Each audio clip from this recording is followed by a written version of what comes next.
programs, Clemson and Tennessee. They've only met 3 times in the last 75 years. Katie's with Dabo Sweeney. Thanks, Tess. Coach Sweeney, your true freshman is getting his first collegiate start. What advice did you give to Cade Klubnik? Just be him. Trust his preparation. He's had great preparation. It's just football. Don't make it any bigger than that. Just continue to be who he is. You know, he's had great practice all year. He's come a long way. This is game 14, and he's coming off obviously a great game. So just play within the system. Don't try to do too much. Tennessee wants to go at hyper speed. What's the key defensively? Well, we got to communicate, and we got to have that mindset as well. Get lined up, make sure we're all on the same page, and then we've got to tackle in space. You know, this formation, they create a lot of space. Thanks for the time. Okay, thank you. Dabo about to coach in his 200th game in his years at Clemson.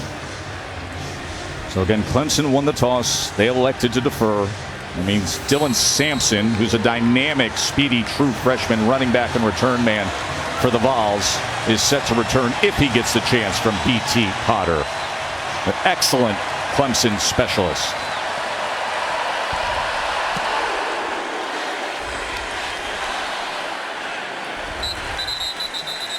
So Joe Milton in place of the injured All-SEC quarterback Hendon Hooker, who he's had a long college career, Greg. Of course, was up at Michigan as the quarterback with Coach Harbaugh. Then he transfers down to Tennessee after winning the starting job in 2020 that he eventually lost to Cade McNamara. Comes down to Tennessee, and he actually wins the starting job before Hendon Hooker took over after a couple games. And he is remarkably gifted thrower of the football. I mean, you just watch the ball come off his hand. It's ridiculous. His arm is as strong as any I've ever seen at the college level, and sometimes that works against him. Milton to open up this Orange Bowl with a pass that's deflected up at the line of scrimmage. It appeared that Barrett Carter was in the midst, right in front of Milton's face. Of course, tempo, a huge part of what Tennessee does offensively, and that's difficult to prepare for, especially in the bowl season. And you see that tempo right away, and again it's deflected, but this time it is caught by Squirrel White. So first 2 pass attempts by Milton, you got a hand deflecting the ball. It's Trotter that got the deflection. He's been playing great football down the stretch. They're down in 6. Milton able to hook it up and connect with Squirrel White for a first down. The 165-pound elusive true freshman. On 3rd and 5 right there, Clemson's defense playing very, very soft, giving up an easy completion for the conversion. Well, you saw Tennessee quick to the line, looked like they were getting ready to snap with about 30 seconds, and then Brian Brzee, the excellent defensive lineman for Clemson, needed the trainers to come out for a visit.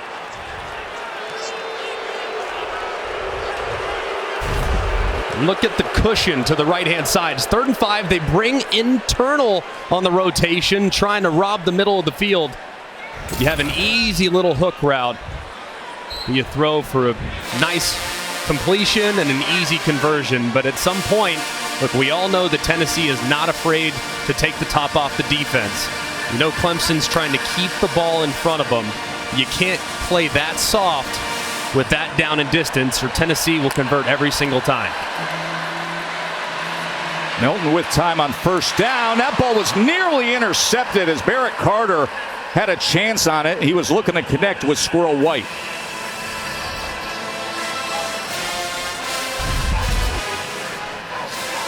One that definitely should have been caught here. Ball's right on the money. It has definitely come with some velocity. Quickly to the outside, but not much there for White as Makuba was quick to get on top of him. Last time with this down and distance, Clemson dropped that internal dropper from the safety spot and played very soft. Let's see if they get up and challenge those receivers a little bit more. It looks like that's exactly what they're going to do. Pressing on the top of the screen here on 3rd and 6. Milton. He is taken down. Rook Orororo with the sack of Joe Milton on 3rd down. The flag is down on the near side at the 40-yard line. And you're going to see Rook Orororo right there working against Carvin. Clemson has been charged with a sideline warning. Just a great job there by Orororo. working upfield, getting on the same level as the quarterback, and then collapsing and disengaging from Carbon. 4th sack of the year for a row. 6'6", Paxton Brooks on to punt. Antonio Williams, true freshman, deep to return. And that goes out of bounds, which leads us to the arrival of Cade Klubnik, the freshman quarterback who we discussed earlier had such a stellar high school career at Westlake High, the famed program down in Austin, Texas. 4-0, 3 state titles, was a speedster. Correct, we had track and field success, and with that, the #1 ranked dual threat quarterback in the class of 22. Yeah, and when you watch him, it's obvious that he's got great physical talent, very athletic, very accurate with the football, but what I love most is he plays with such urgency. You can almost feel like he wants to go tempo all the time, and that's an indicator of his competitiveness and feel for the game. Will Shipley taken down by Amari Thomas. Shipley, the sophomore from Weddington, North Carolina. And then Hooker talking things over with Joe Milton. And Shipley splits out here on 2nd and 6.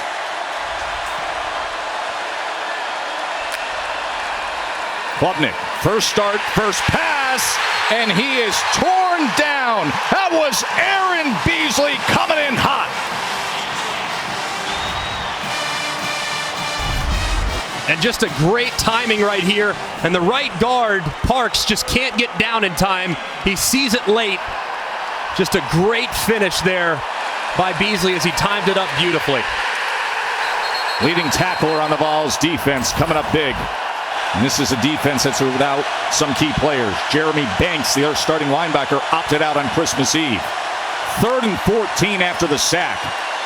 Klubnik pressured again. Launches it downfield, and what an effort to come up with it! Cole Turner with the diving catch.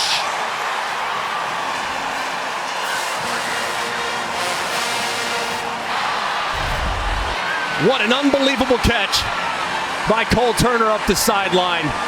They didn't want to burn his red shirt, but he was just too good to keep off the field. He high points it beautifully against cover 2 and reels it in. 33-yard reception for a first down. And as Shipley goes ahead for 2 yards, and we look at our Chick-fil-A impact players.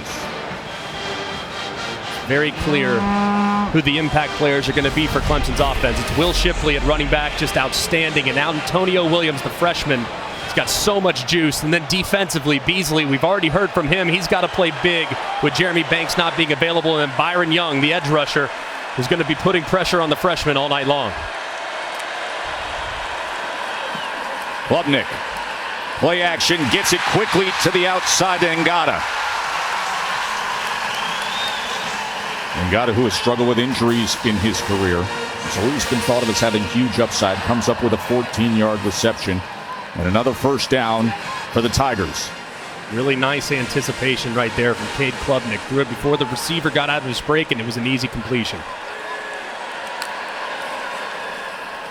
Shipley on first down, going to test the right side, but very good pursuit down the line as that Clemson front is able to have Harrison fit it up. Roman Harrison with the tackle. I think this Tennessee defense is very underrated. They've done a pretty good job being disruptive. They're very active at the line of scrimmage. They force a lot of negative plays and get you off schedule, but they are a little bit vulnerable in the secondary. They've been thinned out there. Injuries have gotten the best of them. 2nd and 11, they go underneath with Williams as they counter Antonio Williams on the ground. It'll be 3rd down and about 5 after that. Nice design. Page with the tackle of Williams. Taking advantage of the aggressiveness of the Tennessee defense. Misdirection has been effective against Tennessee, especially late in the year. 3rd down and 4. Keep an eye on the tight end at the top. A lot of room over Davis Allen. Number 2, top of your screen is big number 84. 3rd down and 4, Klubnik. And the coverage of Allen came from Jalen McCullough. I like the decision from Cade Klubnik. You give your big 6'6" tight end a chance to work in one-on-one, trying to hit the fade, trying to throw it high where he can go up and get it and make a play on it. The ball's just a little bit too high. If Davis Allen had a 71-inch vertical, he might have reeled it in, but they're in the mid-30s. Probably not going to happen. Veteran kicker B.T. Potter. He comes into this Orange Bowl with 71 career field goals. The Clemson record is 72. This will be a 44-yard attempt. And it is a fake with Sweeney. He runs option on the fake. And Tennessee stops him. Drew Sweeney, the holder, Dabo's son, who had scored on a fake PAT on a two-point conversion off a hold, comes up short on the fake here. So they roll the dice early.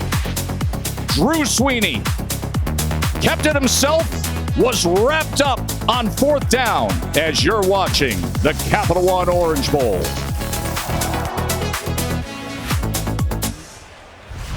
We got an early mayhem moment brought to you by Allstate, Greg. Yeah, this is speed option with the kicker, all right? Not ideal. Who your pitch man to would love to have a running back in there, but you have to attack the outside shoulder of the end man on the line of scrimmage. Sweeney attacks the inside shoulder, and if you really look at what's outside, B.T. Potter might hit his head on the goalpost if he pitches it. No, it's hard. Look at the reaction on the Tennessee sideline. He's all fired up. It's a great play, but man, that was a missed opportunity from Clemson. So Tennessee back out there as they go inside, and shaking free is McCoy. Brew McCoy, as you hear the Tennessee faithful raining down the Brew chant from here in Miami. He needs to be big. Goes for 11 yards. He needs to be big tonight in the absence of Jalen Hyatt and Cedric Tillman. And McCoy is the most accomplished wide receiver coming back that plays the outside. Squirrel White is terrific in the slot, but Brew's got to be big on the perimeter.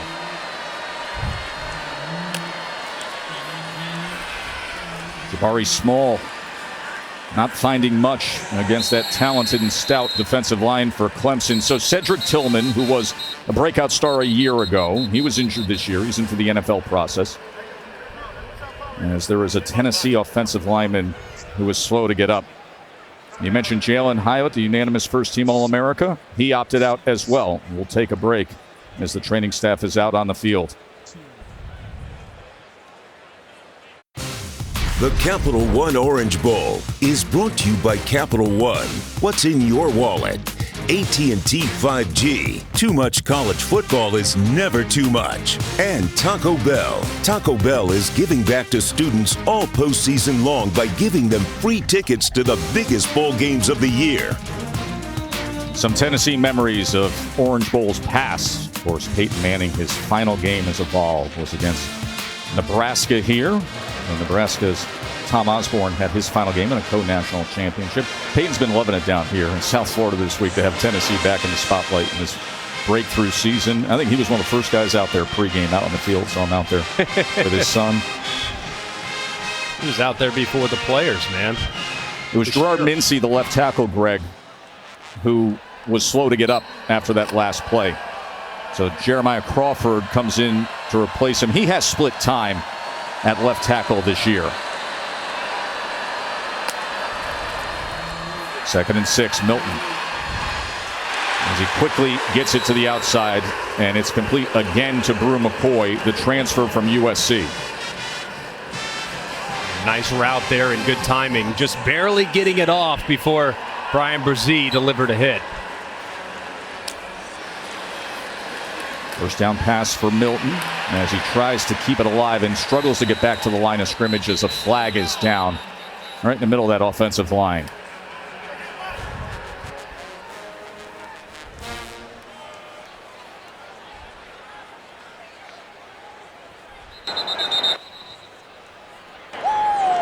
Holding. Offense, number 75. 10-yard penalty. First down. That's on Jerome Carvin, the left guard, who has only allowed 2 sacks in the last 3 seasons. First penalty of the game. It's twice now that Carvin's gotten beat inside. First time he gave up the sack, and that time he tugs a jersey. So he's going to have to be a little bit better, maybe not get as wide in his pass set, because that's twice now where the speed of Clemson's defense has been a problem. Javontes Spraggins, the starting right guard, is walking off the field now for Coach Heupel's offense. Now consecutive plays. Mincy 2 plays ago, and Spraggins. So 40% of your offensive line having to be replaced in consecutive downs. Ollie Lanes comes in, number 78.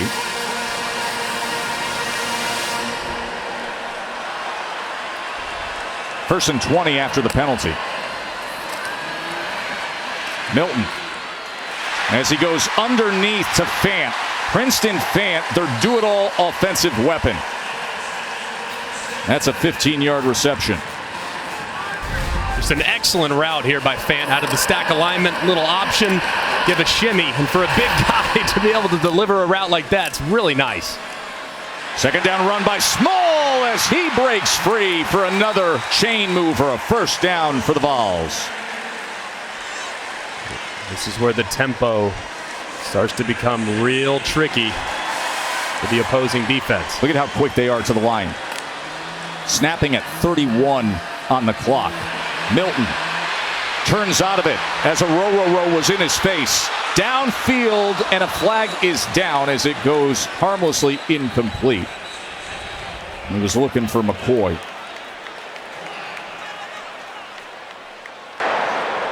Holding. Defense, number 5. 10-yard penalty from the previous spot. Automatic first down. That's KJ Henry, the outstanding defensive end.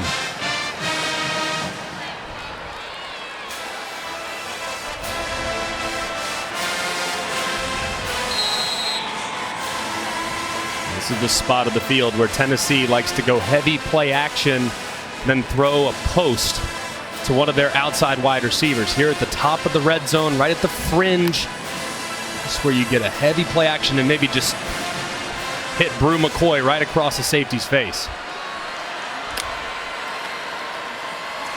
Milton on the run, and that was clogged up. That was DeMonte Capehart with the tackle of Joe Milton. Clemson's defense is just so disciplined. To see Wes Goodwin, first full season, just an outstanding defensive mind, a guy that some in the industry call a savant. Second and 8. Flag comes in as Milton runs to the near side. Jalen Phillips was able to track him down.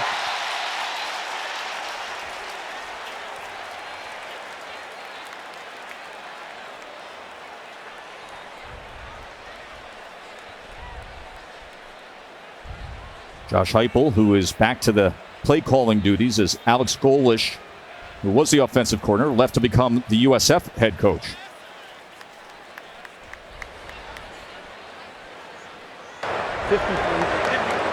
Holding. Offense, number 53. 10-yard penalty from the spot of the foul. After the play, unsportsmanlike conduct. Defense, number 33. After this is to the goal, automatic first down. So Crawford the holding, but a the costly penalty. That'll make it a first down, Tennessee.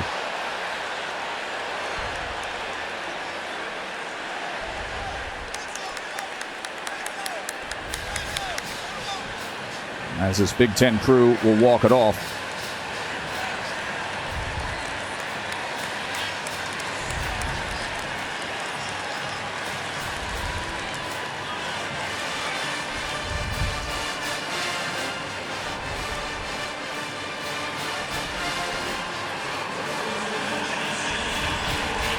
Klubnik, the true freshman quarterback for Clemson, waiting his turn. Had 3 completions to open up the game before the failed fake field goal on 4th down. And now play number 8 on this drive for Tennessee. Small on first down. Nothing happening there at all. Henry and that defensive line collapsing on Jabari Small. Does look like Gerald Mincy, the starting left tackle, is back in the game. So good news. And also Spraggins, who was out a couple plays earlier, he's back at right guard. 2nd and 10. Small trying to bounce it. And then a stiff arm inside the 10, and the extra leg drive will have him just shy of that line to gain. And Katie reports they just got eye drops, those two offensive linemen, before re-entering the game. 3rd and 2. Milton straight ahead as they get that push. Remember, Milton is 6'5" and just under 250 pounds, and yet another flag comes in late, all the way back at the 16-yard line.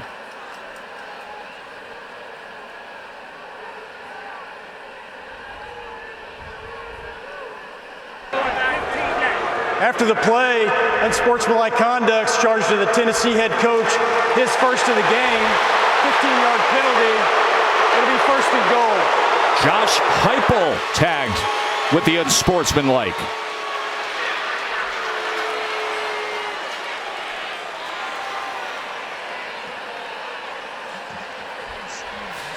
Let's take a look here at top right of your screen as you see Heupel down giving an earful to the official. I'm not sure what he was disgruntled about. Didn't seem like there was a whole lot there within the play to be frustrated by. But that Big Ten official had a problem with it. And it's 1st down, marked all the way back at the 19-yard line.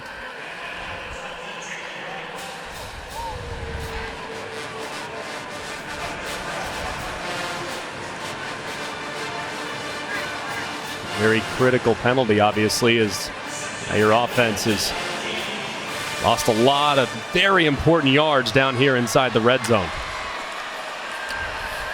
Milton to the end zone and caught for the touchdown, McCoy.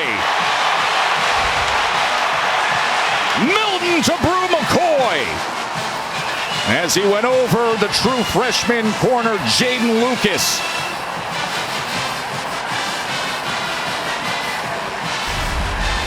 Just a thing of beauty on the design. That's the grab post, which opens up Brew McCoy on the double post to the outside. But look at how that safety reacts. He turns his shoulders and drives as Jacob Warren works across his face, which opens up one-on-one to the outside with a full head of steam. And the ball is absolutely perfect from Joe Milton. Clemson themselves a little thinned out in the defensive backfield. Sheridan Jones, the starting corner, unable to go with an injury. So Joe Milton starting in place of the injured All-SEC quarterback Hendon Hooker. It's his turn. It's his time. And this is how he opens up his Capital One Orange Bowl. The strike to McCoy. 7-zip. Fouls.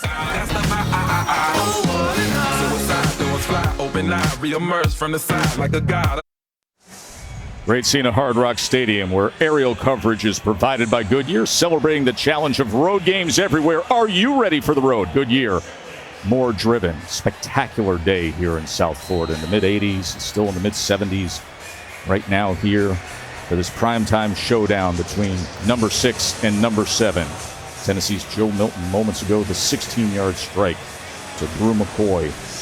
7-zip lead for Tennessee.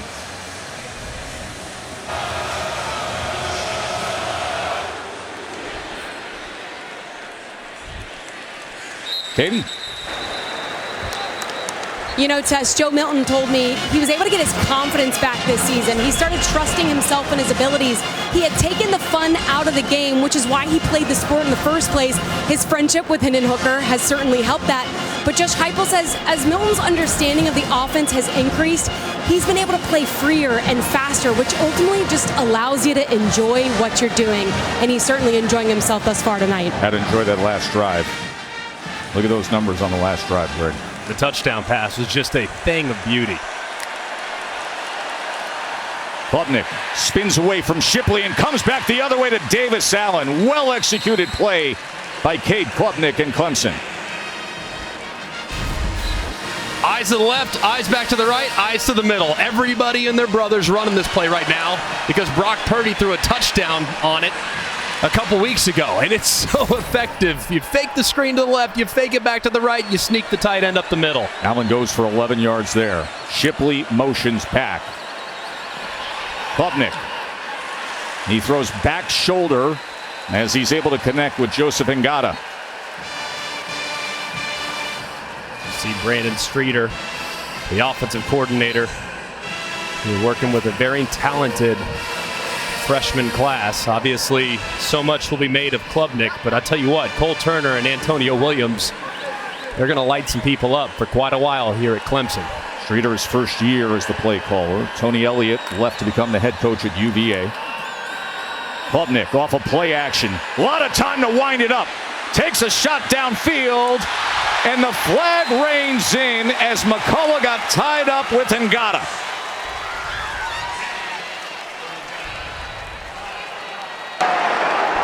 Pass interference, defense, number 2, 15-yard penalty from the previous spot, automatic first down.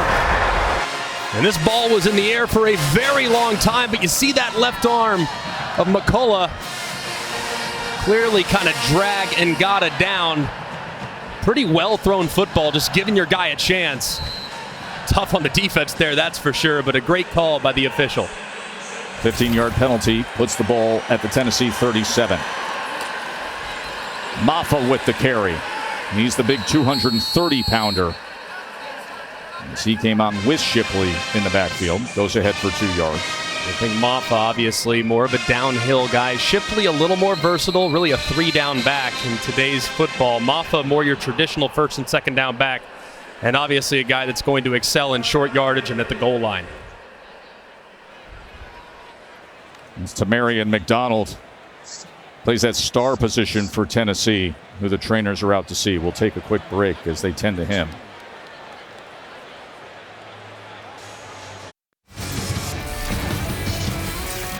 When you watch Cade Klubnik, it jumped out to me in the ACC championship game. I noticed, I was like, is he not finding the laces? And that's exactly what he does. You talk to Brandon Streeter.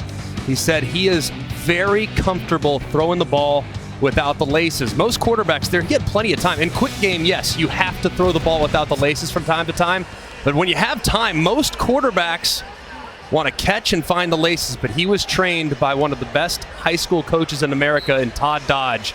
And Cade Klubnik doesn't ever find him, just throws it how he catches it. And that creates a lot of consistency when he delivers the football. 2nd and 8, and now he's going to run it. And he is wrapped up and taken down by Tyler Barron. So he was coached by Todd Dodge at Westlake, Austin Westlake Power Program. But prior to that, I believe Todd Dodge was somewhere else. Todd Dodge at Westlake, of course. And he was your high school coach prior to that, Southlake Carroll. But Westlake, of course, the great history. Of course, yes. Southlake beat Westlake, I might add, in the 2007 state championship. So all you guys in Austin that are losing your mind right now, just remember, the Dragons reign supreme. Texas high school football, it never ends. 3rd down and 9. Klubnik rolling right, looking for an option, running out of him, and then just shoved down by Byron Young. And another flag comes in. We've had too many of them here in this first quarter.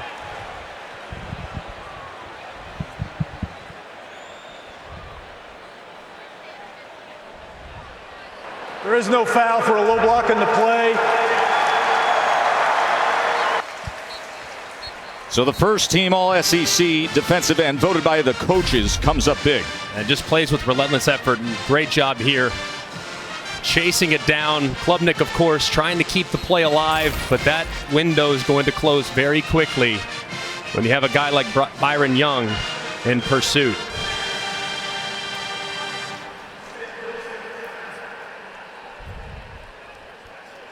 Now Clemson is going to use a timeout here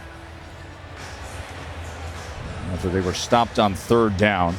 Of course, tomorrow is the college football playoff semifinals on ESPN.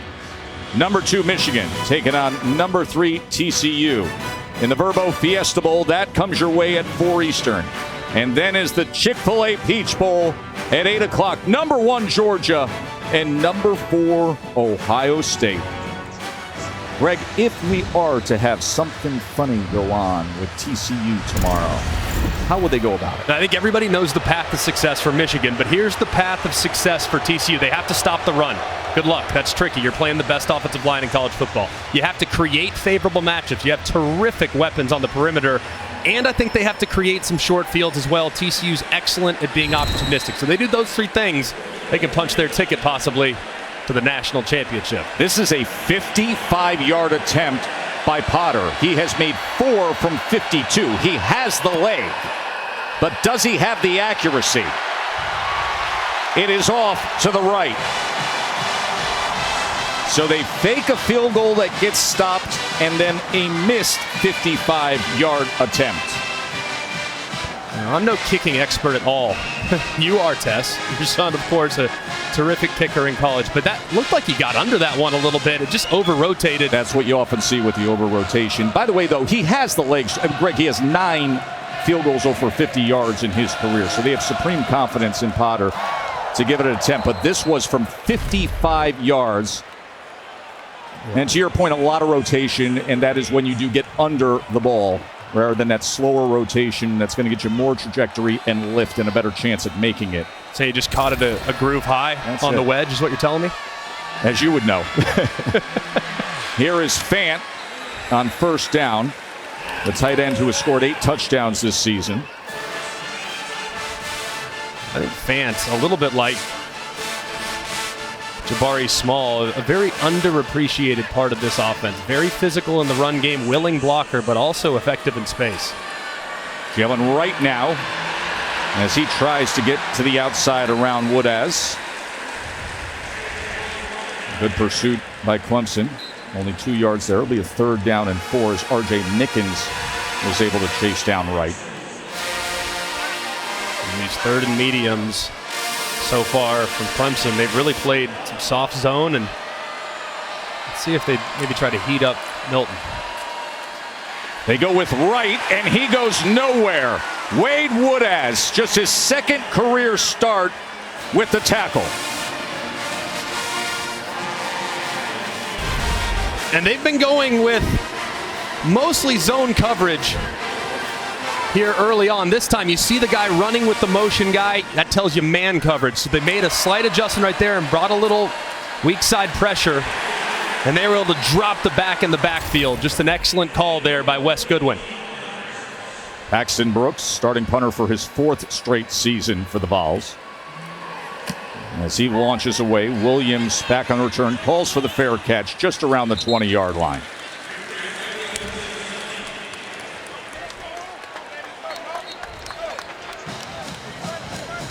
Tomorrow at noon on ESPN, it'll be the All-State Sugar Bowl. Number 5 Alabama taking on number 9 Kansas State.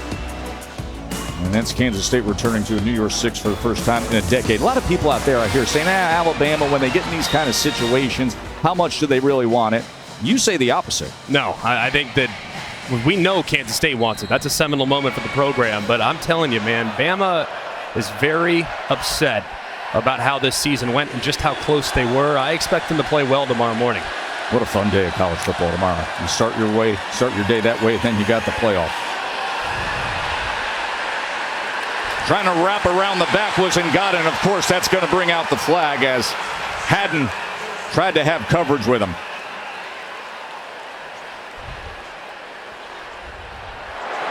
Pass interference, defense, number 5, 15-yard penalty from the previous spot, automatic first down.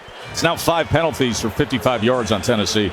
Unbelievable release there by Ngata, just right around, little swim right around Haddon, and underthrown deep ball is going to draw the flag most of the time.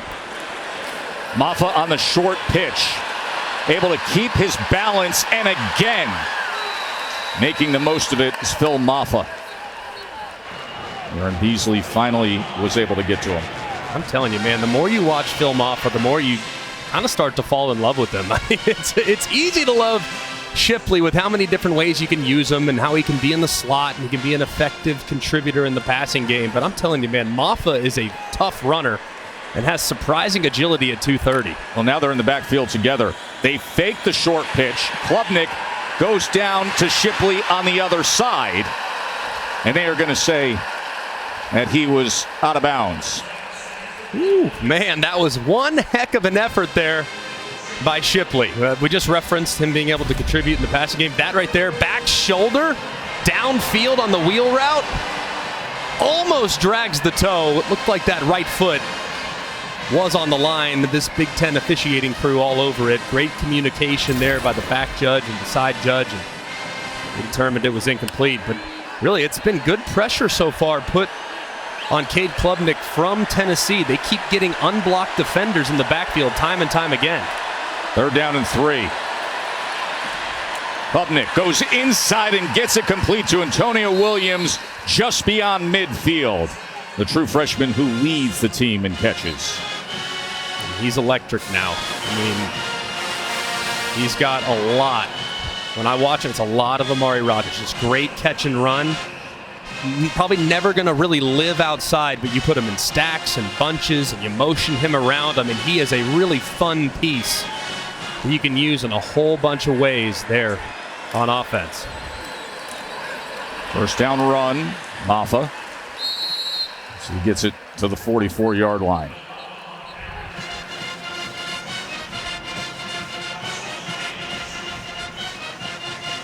Part of the field. I might like to take a shot. And if I'm Brandon Streeter right here, as the clock is about to wind down. Exciting first quarter here at the Capital One Orange Bowl. The veteran quarterback against the true freshman quarterback. Clemson rolled the dice early. Coach's son couldn't come up with it on speed option fake field goal. Then Joe Milton said, let me show you the arm strength to Brew McCoy. And that has Tennessee up 7-0 at the end of 1 here in South Florida.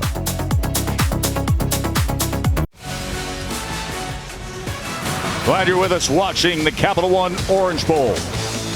Joe Tessitore, Greg McElroy, and Katie George on a warm evening here in South Florida. Clemson has 3 drives, 3 times in Tennessee territory, and so far no points to show for it. Start of the second quarter. This will be a shot play for me. I mean, 2nd and medium, you're on schedule, heavy play action and work a one-on-one. I'd love to see a go ball right here. Instead, Klubnik keeps it, makes a man miss. And look at the quick feet of Cade Klubnik. A really nice read here. You watch the left end, Byron Young. He stays wide. Klubnik's watching him, and he takes it up inside. That's an excellent read, and of course, making the first defender miss. Remember, he's a good athlete. Ran the anchor leg of the 4x400. He's got some agility, too. So a 12-yard run by Klubnik. And now he floats it up with a man in his face, and it falls incomplete. Man, what a big hit by Wesley Walker, just coming off the left-hand side, blitzing from depth. And Jordan McFadden, the left tackle, just can't get out fast enough. And he delivers a shot. Trayvon Flowers is out, starting safety for Tennessee. He was out last game too, but Walker has stepped in.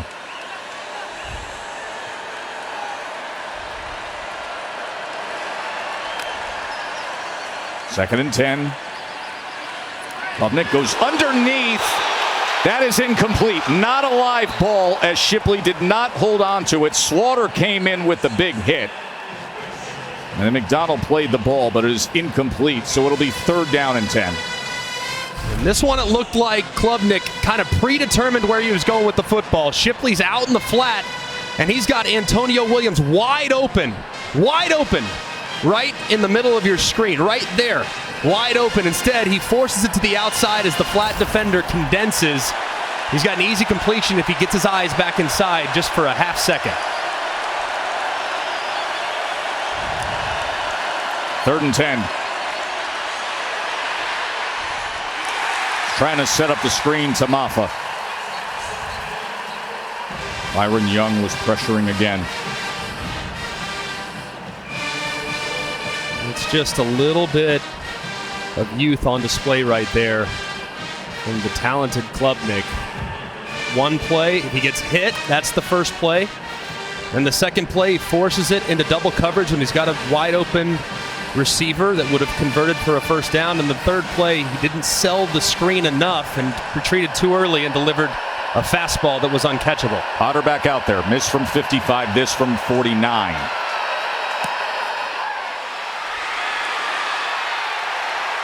And again, it stays to the right. Failed on a fake field goal, 2 missed field goals, and still a goose egg on the board for the ACC champions.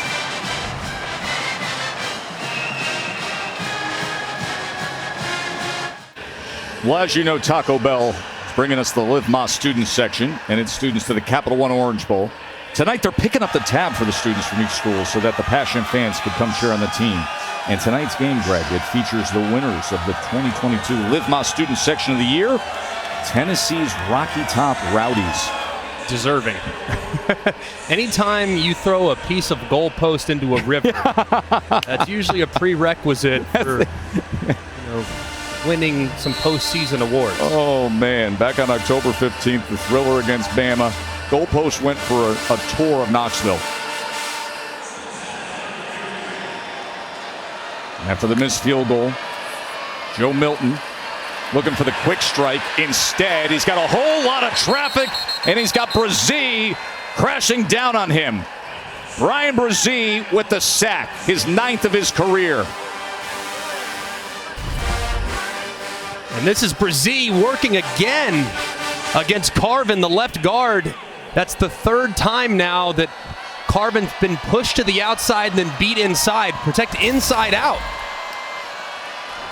2nd and 18. It's Jalen Wright. Can't find anything. It's going to be 3rd and long.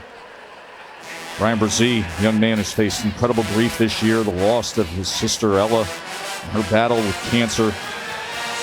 And then Brian himself hospitalized mid-season. He's finally healthy and showing you what he can do at his best. 3rd down and 16. This time Milton with time. That big rocket launcher of an arm.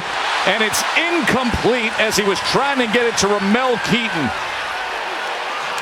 But Toriano Pride Jr., the true freshman, was staying with him.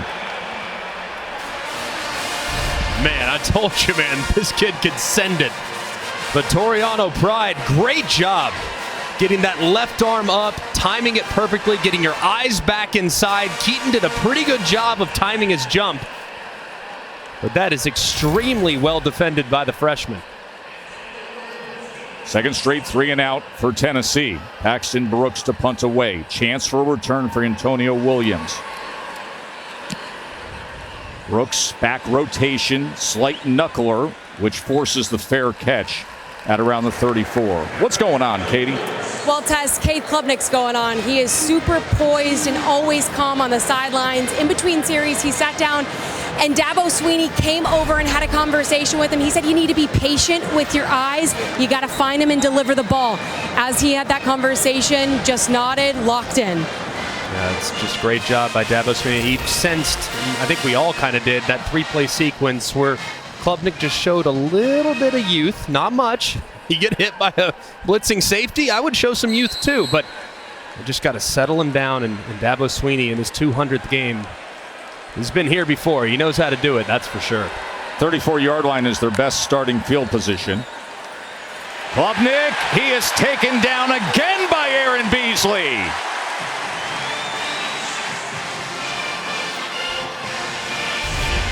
And this is just great job right here. You're going to see this must be an automatic adjustment for Tennessee. When Clemson gets into empty, they're going to bring the middle linebacker. That's twice now that Beasley's gotten through and has dropped Klubnik for a sack.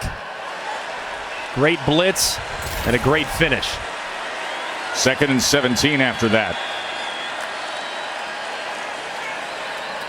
As Klubnik can go to reliable Davis Allen. That was a nice job there by Klubnik and the offensive coordinator, Brandon Streeter. You're off schedule, you're way behind the sticks, get half of it back. and see if he can't set up a more manageable third down. That's exactly what they did with a high percentage completion on the slant to a big body, reliable tight end. 11 yards to Allen. Tennessee substituting that front.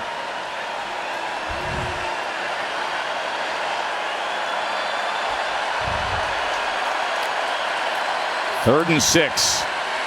Klubnik taking a shot downfield on 3rd and 6 and gets the flag to come in as Cole Turner was wrapped up with Deshaun Rucker. Number 55 penalty yards against Tennessee in that first quarter. And Clemson's going to have a first down after this one. Pass interference, defense, number 28, 15-yard penalty, automatic first down. Another good call by this officiating crew. Just way too much contact. I mean, just completely all over Cole Turner. You got to turn around and at least try to make a play on the ball. As we referenced earlier, Tennessee in the back end a little bit short-handed. And Clemson, as a result, being very, very aggressive on the downfield passing attack. 66 penalty yards per game tonight, already 70.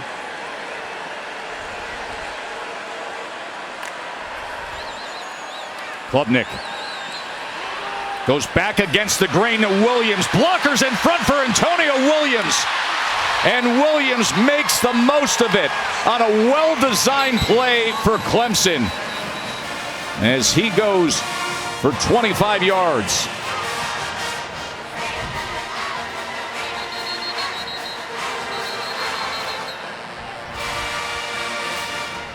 It looks like Tyler Barron, number 9,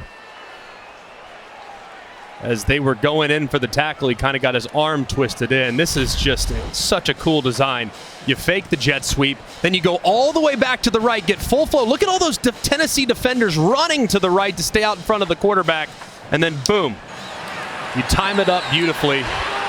Klubnik throws a nice pass with blockers in front, and the most explosive weapon on the Clemson offense creates a big play. Also, great sell job by Will Shipley. See him with his hands up, say, "Look, I'm here. I love it. The opposite way to Williams.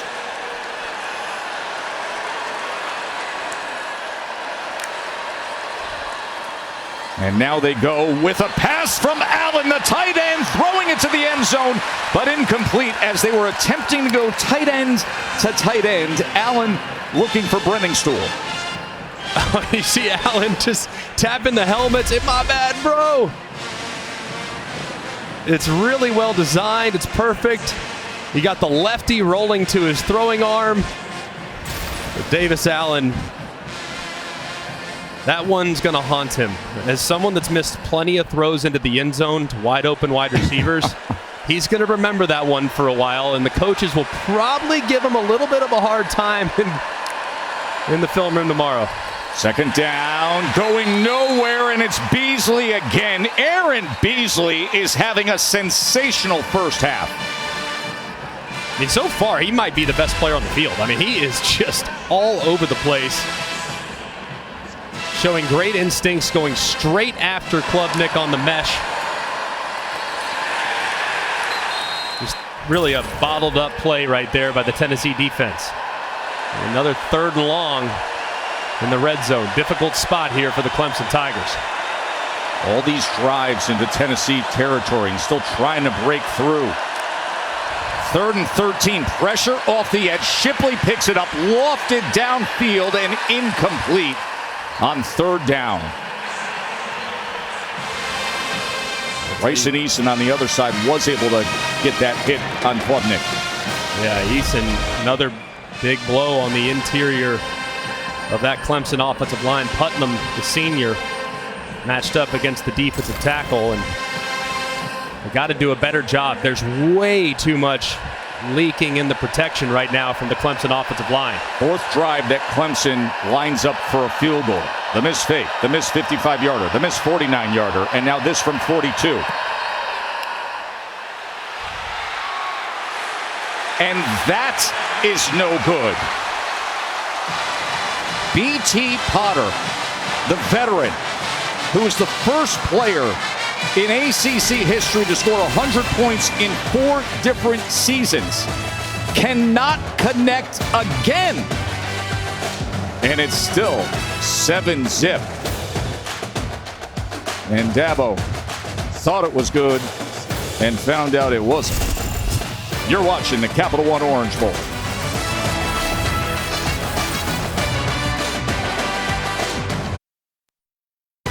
The Capital One Orange Bowl is brought to you by Capital One. What's in your wallet? And Instacart. The world is your cart. Instacart. Some Orange Bowl memories for Clemson. Of course, you saw Coach Danny Ford's team back in '81 finishing #1 with that win against Nebraska. But tonight it's a different story with missed opportunities, and Dabo's having a talk with everybody on that offensive side, especially. Tennessee defense, Greg, 5 TFLs, 3 sacks in this first half against Clemson's offense. And countless other examples in which Klubnik's having to throw off his back foot or he's getting hit as he's thrown. They got to do a better job up front. Milton, quick strike, soft coverage on the outside against McCoy, who lowers the shoulder and gives a little something for a first down against Makuba. How about it? From Drew McCoy, 220 pounds. Just delivering the boom. Nicely done. I'd also say kind of a poor job of tackling there by Makuba as well. Milton comes to the other side and goes to Keaton, and Keaton is wrapped up immediately that time by Pride. Well, let me tell you something about McCoy when I see a play like that, and then we've been dealing with opt-outs in the last week. And certain players that don't want to play in a game of this magnitude. That's effort. That's ball right there. Here's Squirrel White.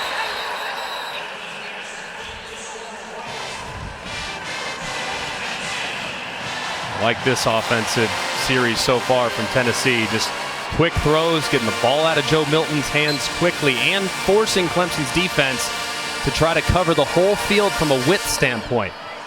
4-yard reception, first down now. Milton taking a shot downfield. He's got a man open, and it's into the arms of Squirrel White down at the 2-yard line. Oh, the squirrel got loose, and it's 1st and goal balls. Tennessee might go quick so they don't take a look at it. But what a throw and what a catch. 50-yard reception, quick to the line, quick to snap. And Small takes it straight in for the touchdown.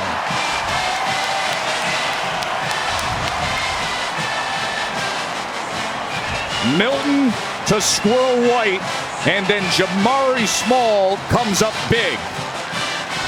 And let's go back and look at that dynamic effort by Squirrel White.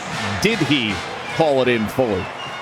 Man, just unbelievable concentration, and he definitely reeled it in, and then Jabari Small pays it off with his big right guard, Spraggins, walking him in. And McGrath puts it through. Joe Milton, 12 of 15, 149 yards. The touchdown earlier, and now the big strike to Squirrel White. His great-grandmother called him Squirrel when he was just a baby. Aquaris Malik White, only 165 pounds. And by the way, Ollie Lanes, who was in on PAT, he was a backup offensive lineman who did come in for a few plays earlier tonight. They're looking at his left leg. You mentioned it earlier, Joe Milton, and his ability to just flick the wrist, and all of a sudden the ball was spun downfield. Yeah, it was a thing of beauty, and it was really an incredible adjustment because the ball was thrown inside, and Squirrel White tracked it all the way to the middle and gave great effort laying out and reeling it in. And he has no bigger fan as Joe Milton than his roommate and the SEC Offensive Player of the Year, Hendon Hooker. Katie. Thanks, Tess. Hendon, it's great to be with you. What do you like about what you're seeing from your best friend Joe and that connection to Squirrel? I'm loving it. I'm loving it. He's out there having fun, slinging it, doing what he does best. And he has a rocket for an arm, and as you can see, it's a beautiful thing. I know your health is a top priority, but why was it so important for you to be here with your team this entire week in meetings and here on the sidelines? Just so I can help out any way that I can. I always want to help out my teammates in time of need, and when it's game time, it's always encouragement and how can I lead. So being involved in meetings was a big part of that. You've been a large part of Coach Heupel's success. Why has he been able to find success so quickly in his 2 seasons? He's a great teacher, and he surrounds us by other great teachers, as Coach Hosley and Mitch Matello.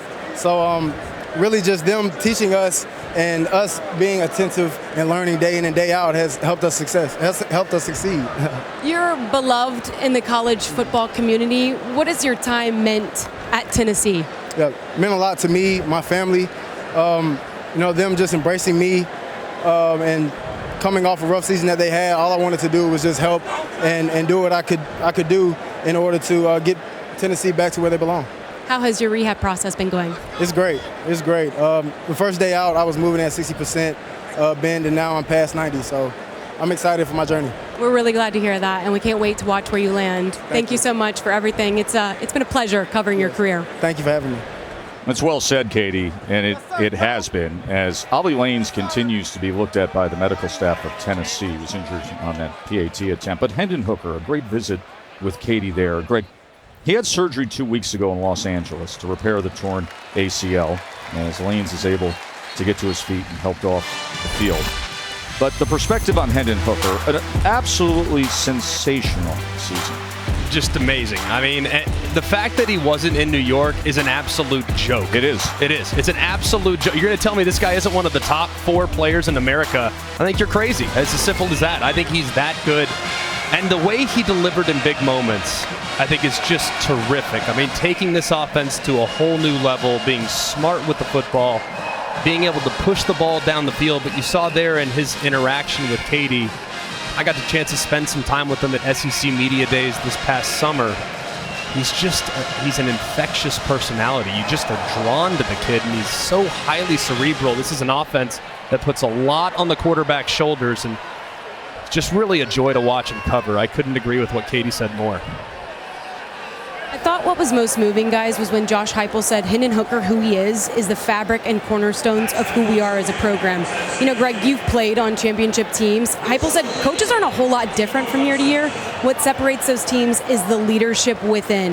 You have to have someone who defines your message, but also lives it every day in order for your program to grow. That's Hendon Hooker. They wouldn't be here tonight in Miami if it weren't for him. And it's a message of perseverance, too. Remember, this was a guy that got beat out prior to the 2021 season and got his opportunity because of an injury to Joe Milton in the second game of the year and never looked back. Here's Will Shipley taking it out from the end zone. Shipley with a good return for Clemson, as it was Paxton Brooks, the kickoff specialist, and punter, who was the first to get to Shipley. And just to wrap up the conversation on Hooker, listen, he's here on crutches, surgery a couple weeks ago.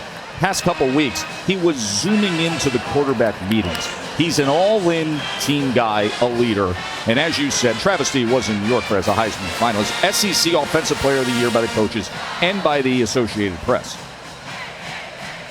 He only threw 2 interceptions in 329 attempts this season to get his team in position to rise up to #1 in the country. All right, back to business for Clemson and Cade Klubnik, the true freshman, making his first career start. As Maffa will take it ahead, and there's that power of Phil Maffa at 230 pounds as he took Page for a ride out to the 46-yard line. I think this drive really needs to be about both Phil Maffa and Will Shipley. You got to take the pressure off of Cade Klubnik. So far, Tennessee's been able to pin their ears back and rush the passer because the running game really hasn't been committed to at this point. Take the pressure off your freshman and see if you can't challenge that offensive line to run the football. And you see the success it brings them right there with the commitment to it with Maffa. Already past midfield. Again, like Herb Brooks. Again. Right downhill.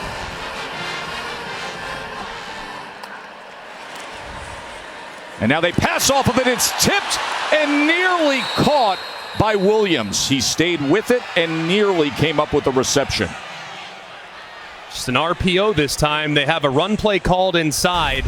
You see that vacated space to the right, but it was a great job there by Herring, who read the quarterback, pulling it out of the belly of the back on the RPO, stopping his rush immediately, throwing his hands to the north, and getting a piece of that football. Shipley comes back into the game.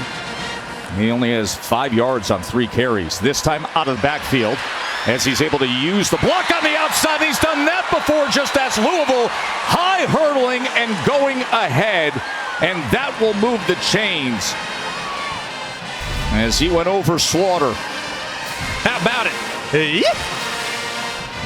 He is dynamic, isn't he? He really is. 15 yards after the catch, a first down for Clemson. Play action, Klubnik.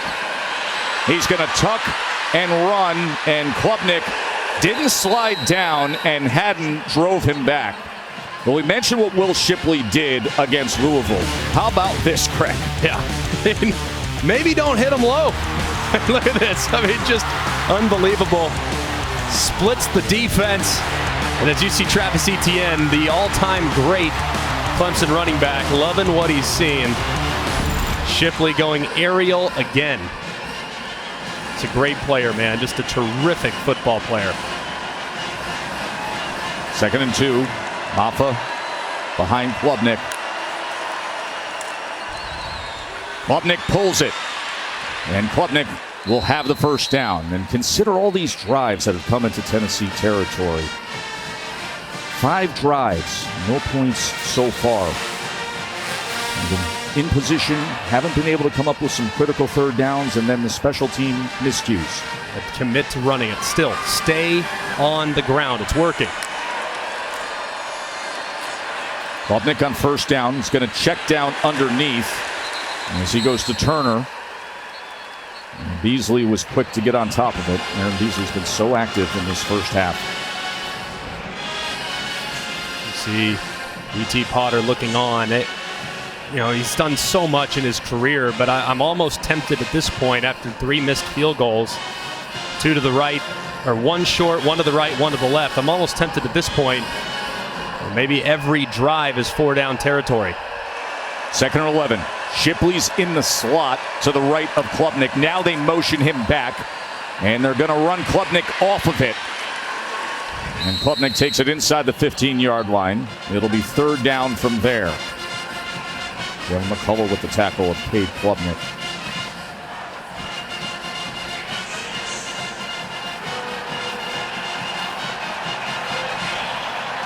They're down and 5. And remember, they are in that part of this stadium as you see his parents, Kim and Todd, looking on. Cade Klubnik, the true freshman starter, that is surrounded by Tennessee fans as well as the band. They're going right into the pride of the Southland in this direction for 3rd and 5.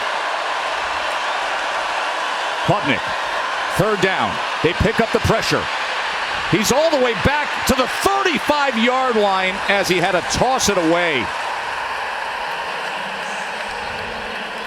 They are going to go for the field goal.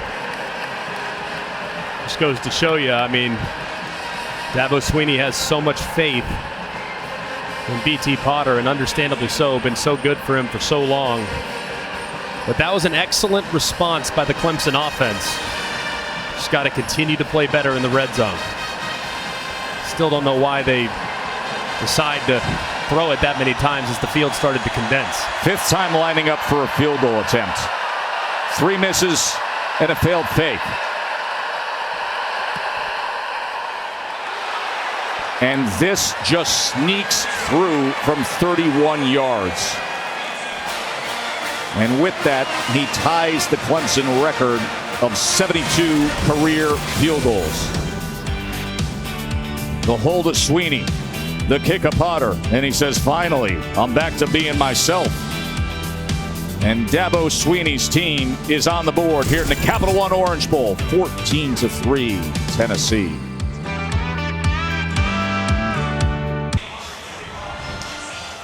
High above Hard Rock, where aerial coverage is provided by Goodyear. Road tested and game ready. Are you ready for the road? Goodyear, more driven. Joe, Greg, and Katie with you here in South Florida. 14-3, Tennessee on top of Clemson.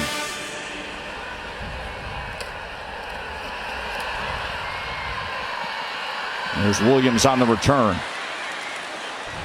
And he's driven back behind the 20. Well, Joe Milton, you saw that flick of the wrist a little earlier to Squirrel White. How about this flick of the wrist? The viral video of tossing an actual orange before the Orange Bowl back at their practice facility.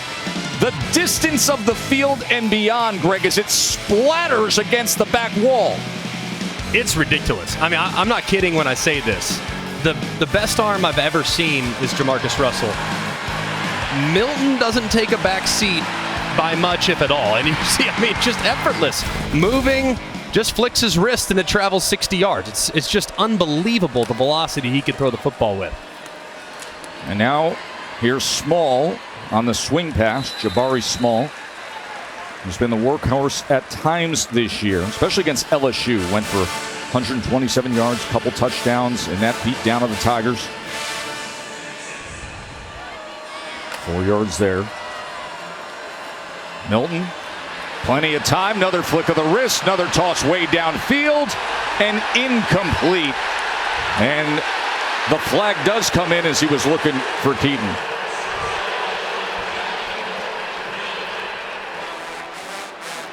I don't think there was a flag there wasn't. thrown. Thought initially, I don't know. Initially, that was the reaction. reaction. Out of his pocket or what? No, it seemed like it was pretty good coverage. Obviously, behind the defense, ball's a little late, which allows Pride the opportunity to catch up. And I actually think it's a good no call. There's a little contact. The Pride turns his head inside, trying to make a play on the football, makes a little contact, but ultimately, I'm okay with keeping the flag in your pocket right there. Good coverage by Toriano Pride Jr. 3rd down and 6.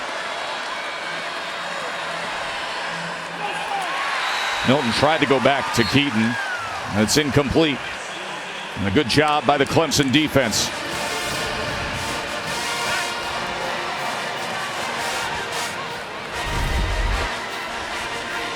Good job there by the Clemson defense, but that one just off the mark. Keaton, if that ball's thrown up around the chest level, he would have run right through it and would have had the conversion. But either way, good stand from Clemson. So Paxton Brooks, the senior veteran punter who's 6th all-time in Tennessee history in yards per punt average, out to boot it away again. And Williams, the fair catch inside the 30. Cade Klubnik and the Clemson offense with an opportunity before halftime here. And happy holidays to everybody. What a beautiful week of holiday celebrations here in Miami.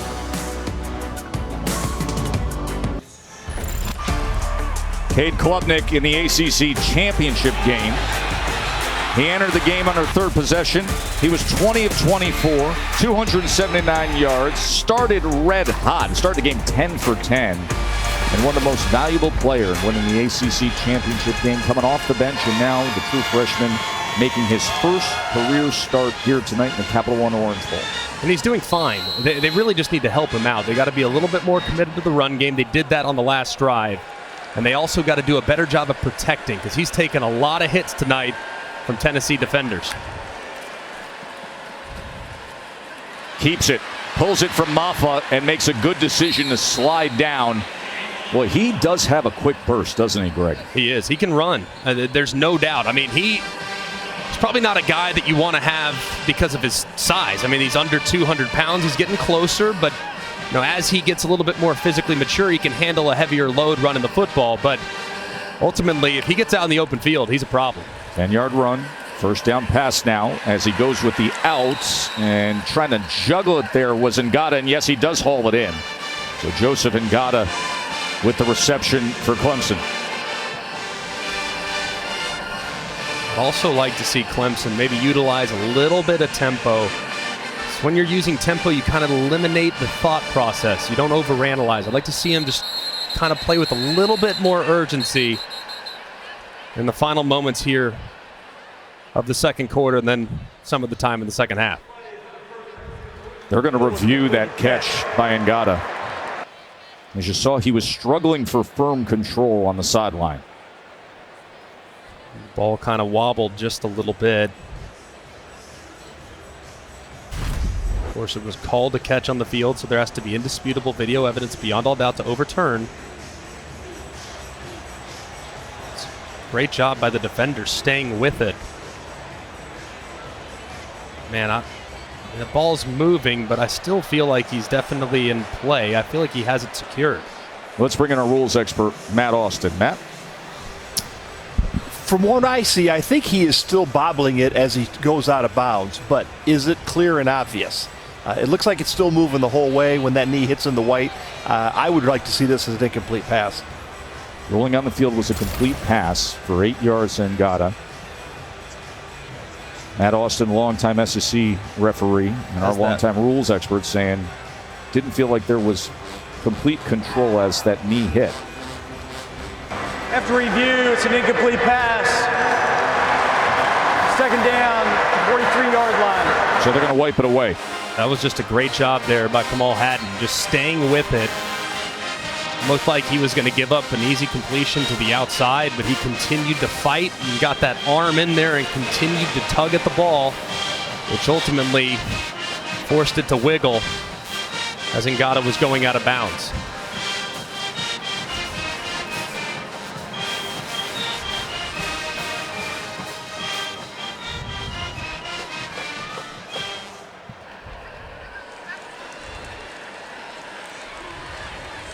Now bring it back to the 38-yard line. 2nd and 10. Vilmafa remains in the game as the running back, flanking Klubnik.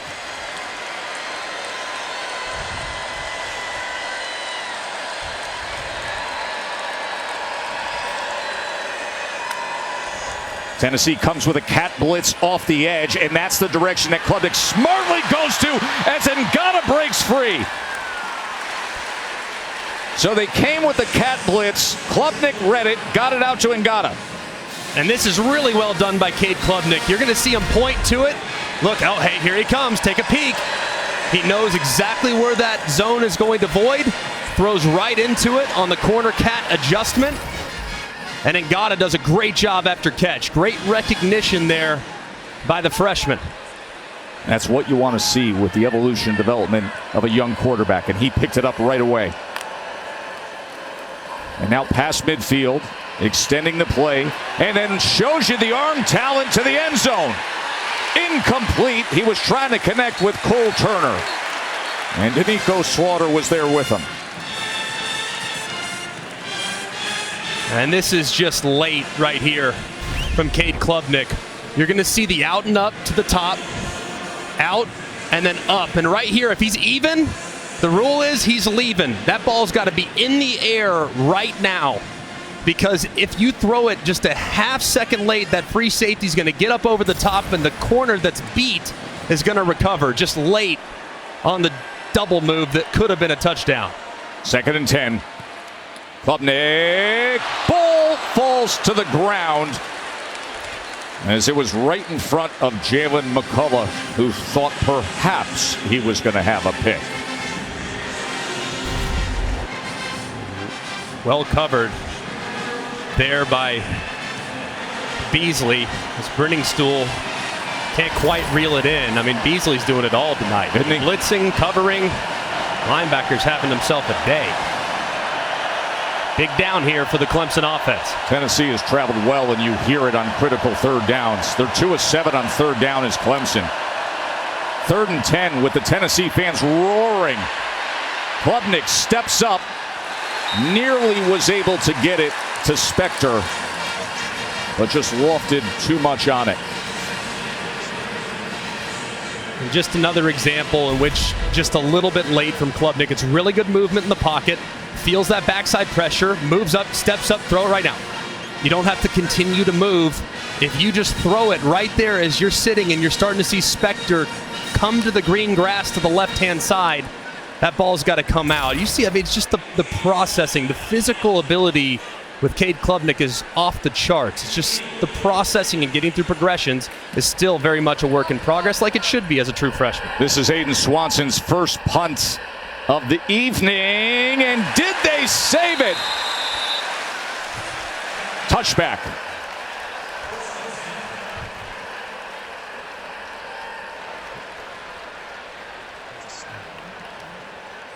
Swanson nearly landed this.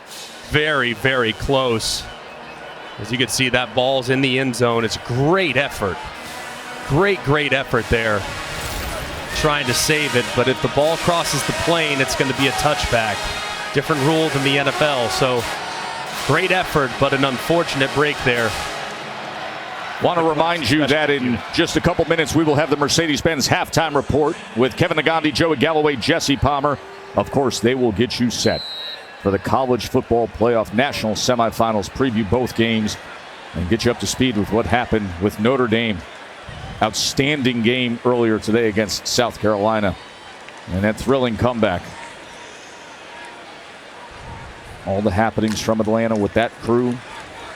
As they'll be in position for Georgia and Ohio State tomorrow. Jalen Wright, he's able to turn the corner.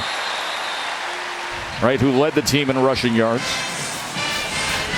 Considered the fastest of the three primary running backs who get the playing time. So he goes ahead for 10 yards. Milton pulls it.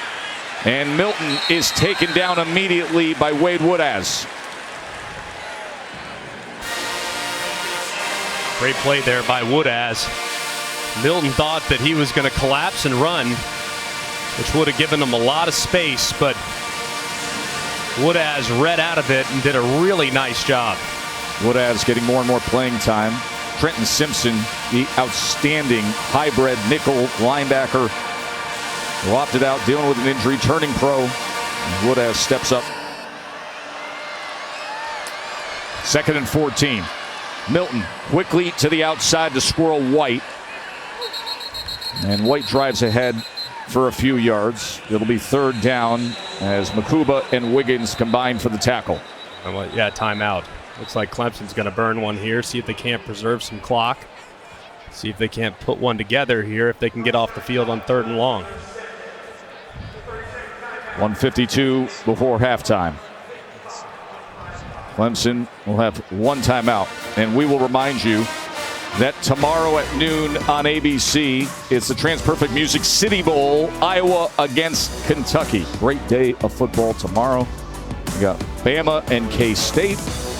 And then the Fiesta Bowl gets the college football playoff started with Georgia and TCU, and then, with TCU and Michigan. And then we will be headed up to Atlanta, Georgia to be part of everything going on between the Buckeyes and the #1 team in the nation. What would shock you tomorrow? I would actually be really surprised if both games got out of hand. We've talked about this. That's a good. We like hearing that, by the way. Right? We've had so many blowouts when it comes to the college football playoff. Many blowouts as it pertains to these semifinal games, and the matchups, for whatever reason, just sometimes have not been great. I really think both games tomorrow have a chance to go the distance. I really do. I know on paper and I know in Vegas they might feel differently, but I really think these teams match up pretty well against each other and can expose a couple weaknesses. So here's an opportunity for the Clemson defense. They use the timeout, facing a 3rd and 8 as Tennessee. Clemson looking for the stop here. Milton can't find anything. Great job up front by the Tigers, Davis and Brazee. And Dabo Swinney managed that well, because now they do have that opportunity. And they will use that timeout. And just a good job here. As you can see, kind of a busted play there. The offensive line is running off to the right. And Milton is having to deal with Davis in the backfield, which is never going to be advantageous for the quarterback. It's kind of a rough sequence there from Tennessee on 2nd and 3rd down. A good stop from Clemson. See if they can't put something together here and work into a little bit of a rhythm offensively. Dave Klubnik will get his opportunity. 1:47 before halftime, as Tennessee will be punting away with Paxton Brooks, his 5th punt of the afternoon. See if Antonio Williams gets the opportunity for a return.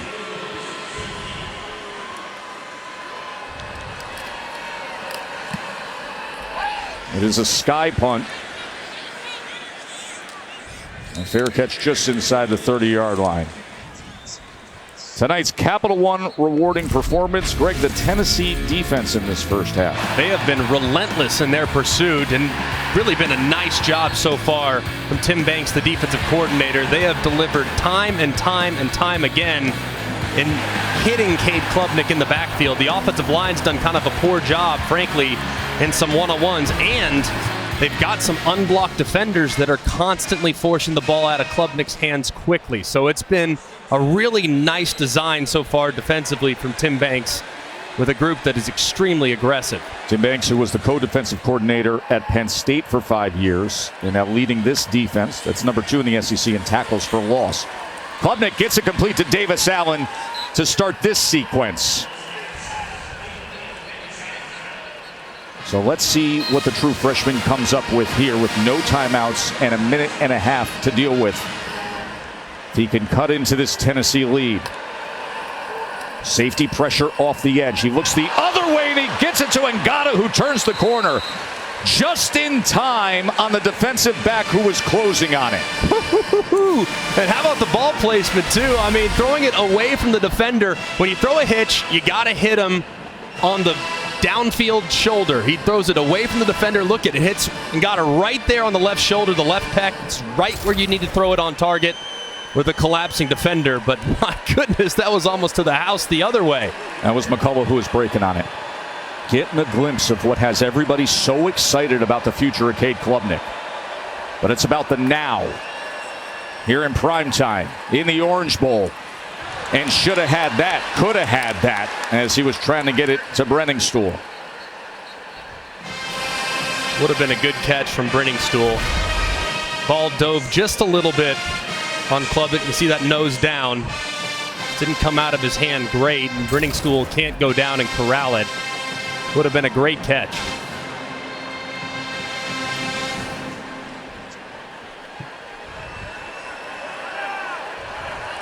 Only once this year were they held without a touchdown, and that was the loss against Notre Dame. Trying to remedy that here tonight. Klubnik extending the play, and now is going to run it. And he's able to make a move to the outside. He is shifty, he is athletic, he is fast. Stops the clock with 67 seconds remaining. Him and Todd look on. They had a tough go of it this week with the travel to get here to see their son. And now they're up on their feet. A little anxious, but encouraging. 3rd down and 3.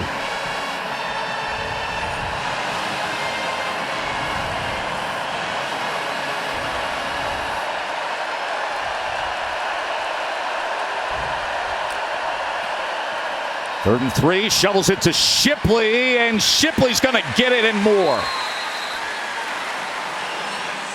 Clock will stop for a moment as they move the chains. Great job by Shipley there. It was not well blocked by Walker Parch. He kind of got lost. But Shipley made it happen anyways.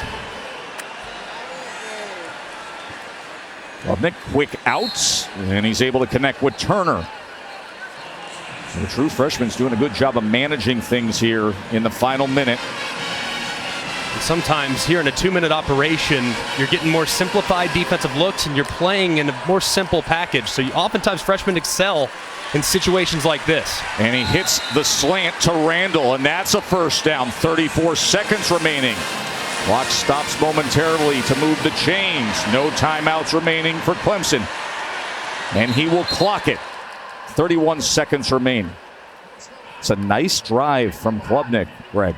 Very, very nice. And a good job using the clock operation there.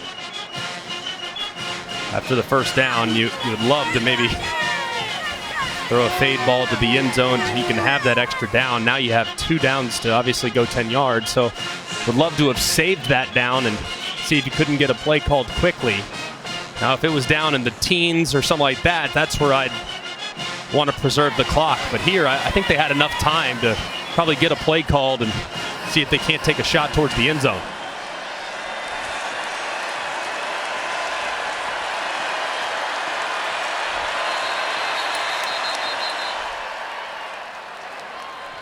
Play game, offense, 5-yard penalty, 2nd down.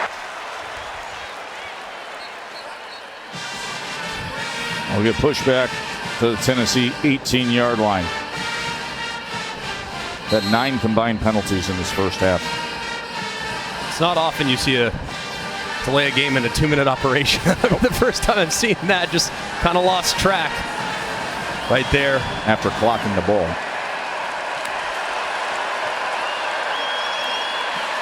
Klubnik shakes free.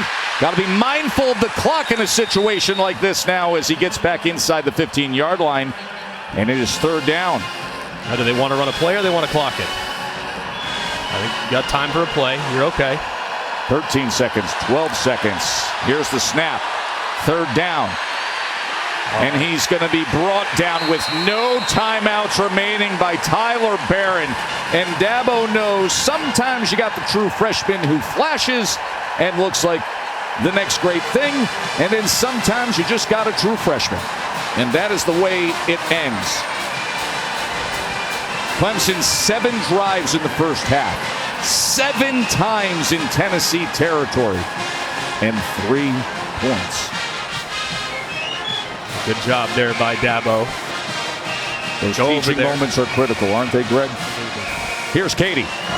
Thanks, Tess. Coach Heupel, Aaron Beasley has been a force. You've gotten after the quarterback. Penalties aside, what did you like about the defense in that first half? Yeah, relentless in the way they played.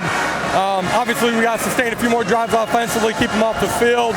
Really good job on the plus side of the 50. Holding them field goals, got a couple misses. Got to go play another 30 minutes. Thanks for the time. Thank you. So that last drive comes up short.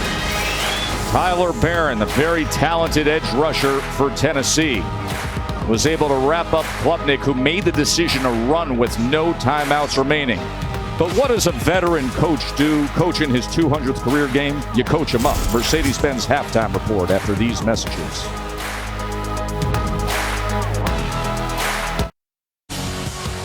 Hard Rock Stadium, home to the Capital One Orange Bowl. Joe, Greg, and Katie with you. It is a 14-3 Tennessee lead over Clemson. McCoy with the touchdown catch, Small with the touchdown run.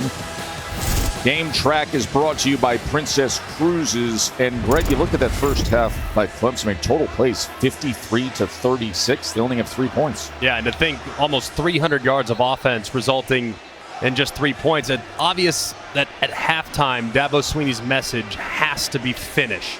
Has to be when you get close and the field condenses, the challenge now needs to be taken off of his young quarterback's shoulders and put on the offensive line in the run game, because they're running the ball pretty well. They just haven't committed to it as much as they really need to, especially in the red zone. We didn't have any turnovers in that first half. We did have 7 drives by Clemson that went in Tennessee territory, but only the 3 points. Cade Klubnik, he was managing things well on that last drive until those last 2 plays, but he will get the chance here as they receive the second half kickoff to start things off. And a great teachable moment there at the end of the half. I mean, just situational awareness. It's totally understandable. But hey, that's in the past. Now, focus on the task at hand and see if you can't showcase some of the adjustments you made at halftime to have a great first drive of the second half. It's a bouncer that is fielded at the 12-yard line. As Maffa takes the return, check in with Katie. Greg, you should be a coach. That's exactly what Dabo Swinney told me coming out of the locker room. That was a teachable moment with Cade Klubnik. He said he's a rookie. He's made a couple of critical errors. He said he's taken sacks when he needs to just throw it away and keep us alive. He said the difference in the game right now, we haven't gotten the payday for all of the work that we put in. 3 missed field goals, a botched situation at the end of half. He said we have to finish in the red zone. But he says, I love that the way that these guys are competing, in particular, Cade Klubnik. Katie, reminds me of what Dabo said to us the other day when we asked him about Klubnik as he opens up this second half with a completed pass. And as he gets it to Ngata. And Greg, he turned to us and said, listen, the kid's going to have a really long career ahead of him. I just want him to have fun with this week, with this game, and understand this game is not going to define his college football career. Sometimes you can make things just a little too big. Just be comfortable out there. Yeah, just live in the moment and execute, right? And part of what Katie just said, hey, maybe holding the ball a little too long. He's just trying to make plays, but not every play needs to be a home run. Just take what the defense gives you. 7-yard completion, and now they keep it on the ground as he goes with Shipley, and it'll be 3rd down and just about a half a yard. Eason had the tackle of Will Shipley. I do think that Shipley needs to be more involved in the second half, whether it be through the air or on the ground. But just 4 carries there in the first half. They got to get their best weapon offensively involved. As they do here, and you see him spinning to the 49-yard line for a first down, tackled by McCullough. And consider how many times they have crossed the 50-yard line, as they are right on the edge of doing that again. 36 plays in Tennessee territory in that first half. 36, and no touchdown to show for it. It's really a remarkable stat. I mean, it is amazing. Shipley again, and here goes Will Shipley, and now maybe he is finding his gear. It's a first down for Clemson, finally chopped down by McCullough. And part of that is going to happen, and just kind of working some zone reads there towards the end of the first half. There were a couple examples in which Klubnik pulled it on the zone read because they were collapsing on Shipley. Now they're staying wide, and the give read is there. Klubnik keeps, and Klubnik will work his way to the 31-yard line. Similar play there, just an inside zone read. And man on the line of scrimmage collapses, you pull it, and you set up second and short. I don't know why you'd go away from it if you're Brandon Streeter, the offensive coordinator. Just continue to try to pound the football. 2nd and 3, Shipley being very patient and then able to move the chains again. You mentioned Brandon Streeter's first year as the offensive coordinator. He was elevated from being the quarterback coach. He's done a pretty good job, of course, with DJ Uiagalelei's inconsistencies. The offense has been a little up and down. But now he's got a talented young quarterback to work with.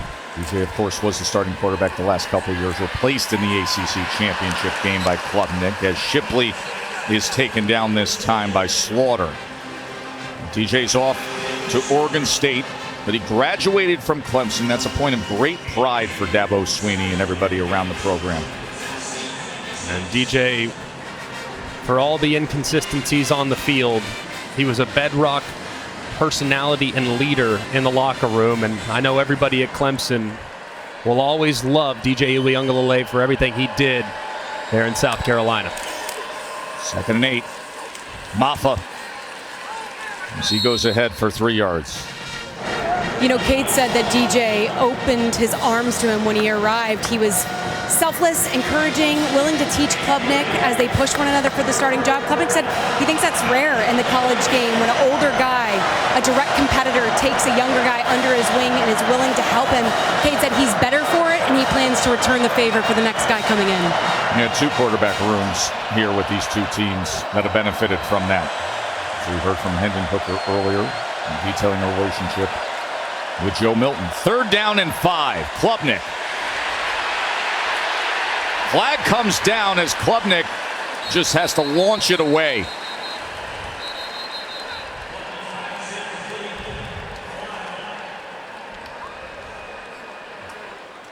All these possessions for Clemson where they drive deep enough and then come up with these critical 3rd downs that don't go their way.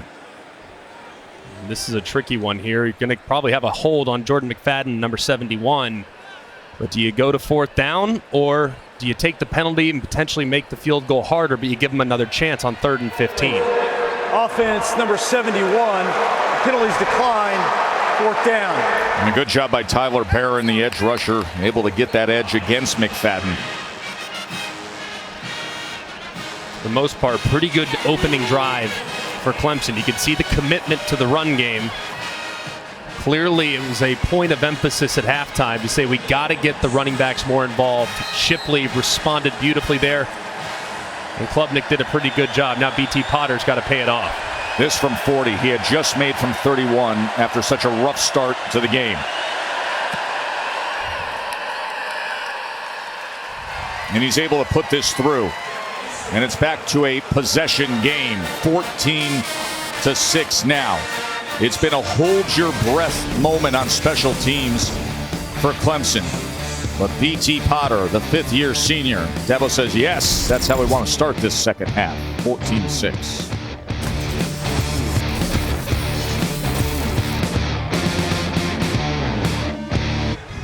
Back here at the Capital One Orange Bowl, and aerial coverage is provided by Goodyear, celebrating the challenge of road games everywhere. Are you ready for the road? Goodyear, more driven.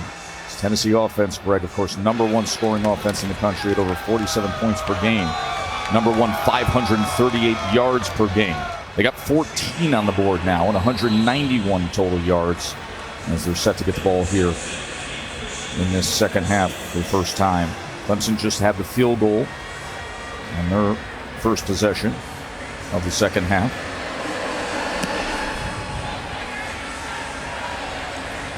Sampson from the 1-yard line.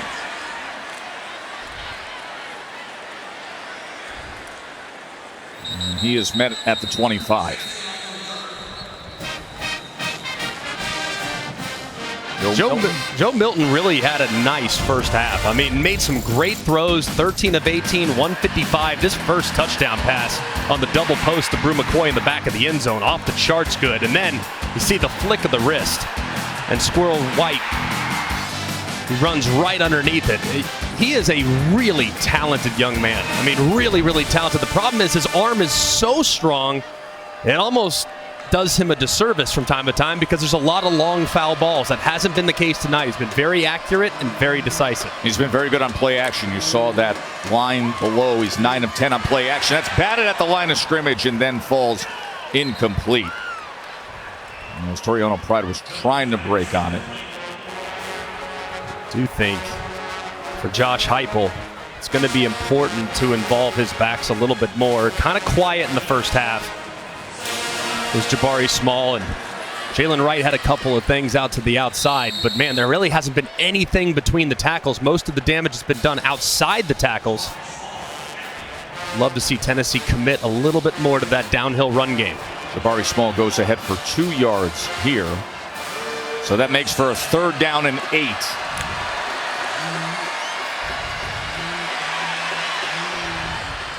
And Milton, incomplete, as he couldn't get it to Jacob Warren, who was just beyond the stick. You see Brian Brzee coming off the field with that defense doing their job again. Now this is really nice from Clemson's defensive front. You got 5 defensive linemen on 5 offensive linemen. That's called 5-0. So every single offensive lineman's on an island. So what does Clemson do? They do a bunch of twists and try to create picks amongst the offensive linemen to force the quarterback out of the pocket. That was nice design to get the offensive line in one-on-one blocking situations. It's going to be tough to hold up against those 5 pass rushers. Nearly got to Brooks. As Williams with the fair catch. 4th Tennessee 3 and out. Their 6th punt. Quick break and Clemson back. Only trailing by 8 now.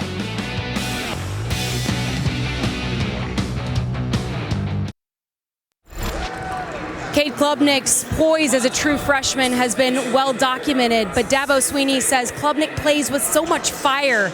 He's high energy and it's contagious. I asked Cade, what are your greatest strengths? He said, my 2 greatest strengths, leadership and energy, and it's been on display on the sideline here for Clemson. Let's see if it transfers to the field. Yeah, everybody we've talked to in the lead up to this game, Katie, has said that. He's just so fiery, so intense, never stops. And there you see Kim and Todd, his parents, from Austin, Texas. Their oldest son, Reed, was a great role model for Cade. He was a record-setting wide receiver at Yale for head coach Tony Reno.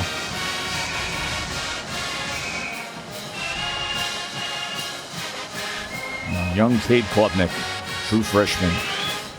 First career start comes in a spot like this. Number 6 against number 7 in primetime in the Capital One Orange Bowl. Shipley. Nothing was there as Slaughter was waiting on him. It's obvious that Shipley is all points bulletin at halftime to get him involved, but I would not recommend trying to run outside against this Tennessee defense. If you look at just their team speed, particularly at the second level, and do a really good job of leveraging the football, it's really hard to capture the edge against the Volunteers. And they're without 2 of their fastest defensive players, Jeremy Banks and Trayvon Flowers. Here's Maffa on 2nd and 9, and once again that closing speed to the edge as they were able to pursue down the line. Joshua Joseph, the true freshman. It was an 82-inch wingspan. He was able to force out Maffa. 3rd down and 8. Let's see what Brandon Streeter dials up. I like the matchup that they can create in the slot with number 84, Davis Allen. He's got so much length. I'd be looking in this direction if I'm Cade Klubnik. 6'6" tight end playing in his last game for Clemson. 3rd down and 8. Does he look that way? Klubnik taken down from behind by Young.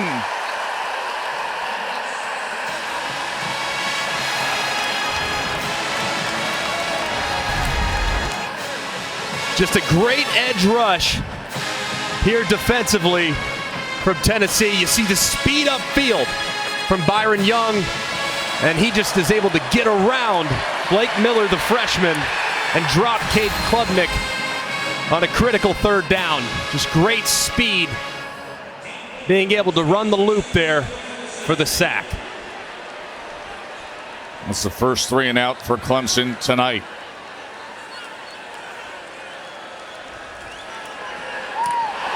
Came after Swanson. May have gotten a piece of it just based on the flight of that ball, but it takes a Clemson bounce. Does it ever?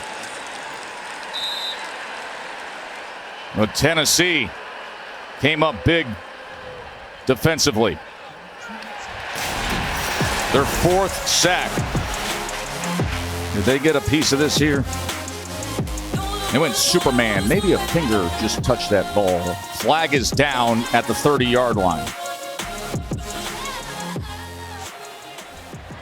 Great effort, and you see the center judge there in the back. He indicated that the ball was deflected. Not sure what the flag was for. It was really, really late. Almost like it was after the play. It's Ben Bolton, who was diving in on special teams. Josh Heupel, who was flagged himself earlier tonight. Well, you saw at the end of that punt, there was that moment where the Clemson player slapped the ball forward. I don't know if that's what possibly they were flagging. So the special teams unit saying, hey, Ben, you went after it there. If the flag is for him batting the ball a little bit further, that's ridiculous. I don't think that's going to be what it is. Got to be something else. It was harmless enough, at least it seemed, but either way, they're definitely trying to discuss exactly what went down. Big Ten crew led by Ron Snodgrass.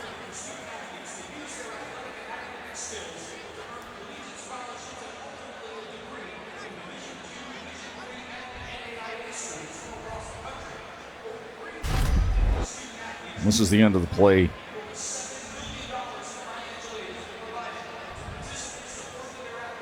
see the beanbag come out, indicate where the ball was touched.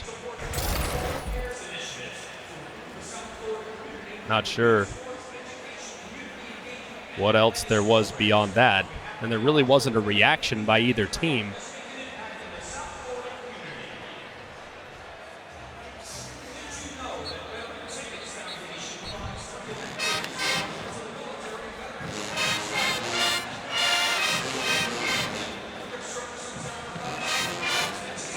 So this matchup of quarterbacks who weren't the starters for the season. Cade Klubnik, 211 yards, 19 of 13.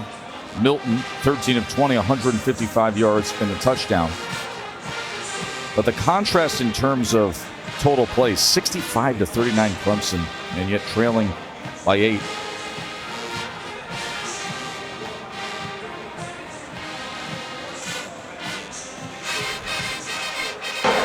An illegal bat during the kick on the kicking team, number 10. Spotted the illegal touching is the optimal spot, 1st down.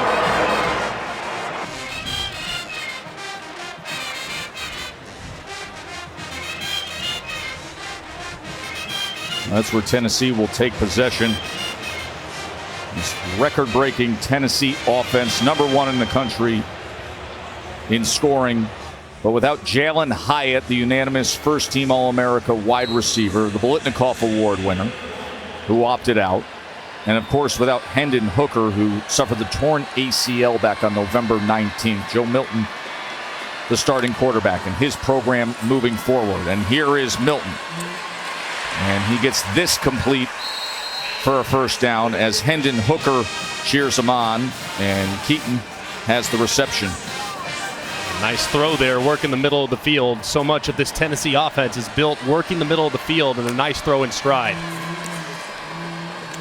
To the outside he goes to Squirrel White, who is immediately wrapped up by Makuba. Makuba himself's been battling through injuries this year, had a dislocated elbow.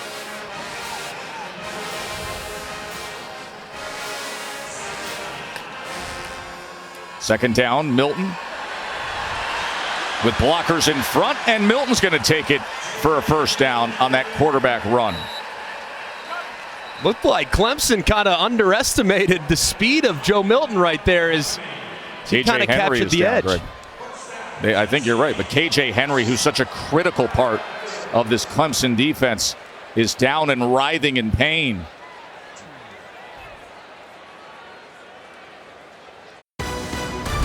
The Capital One Orange Bowl is brought to you by Gatorade. Head to Gatorade.com for exclusives to help you fuel your 2023 goals. And Taco Bell. Taco Bell is giving back to students all postseason long by giving them free tickets to the biggest bowl games of the year.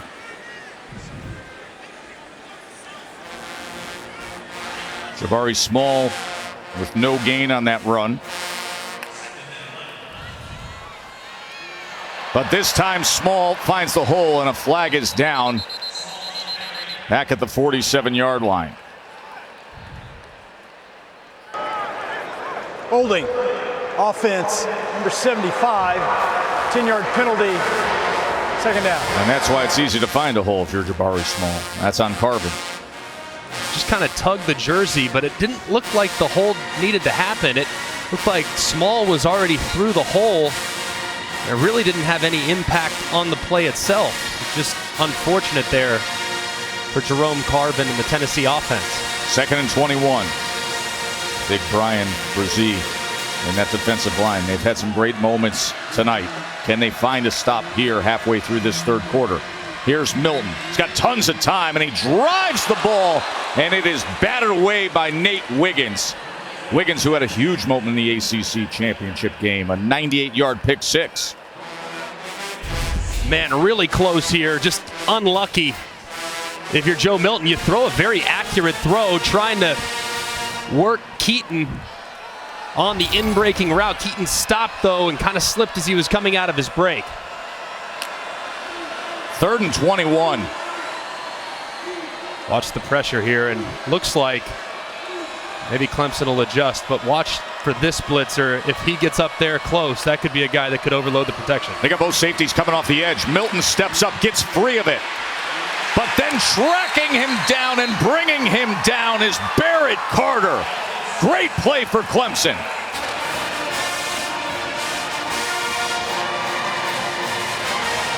And that is the 4th sack of the night for the Tigers. And Milton just ran out of time. They went with a 7-man protection, anticipating pressure. But as soon as Milton left the pocket, it triggered the green dog, and they drop him for a loss. 7 punts now for Tennessee. Just under 6 minutes to go in the third. Clemson with the ball back when we return to South Florida.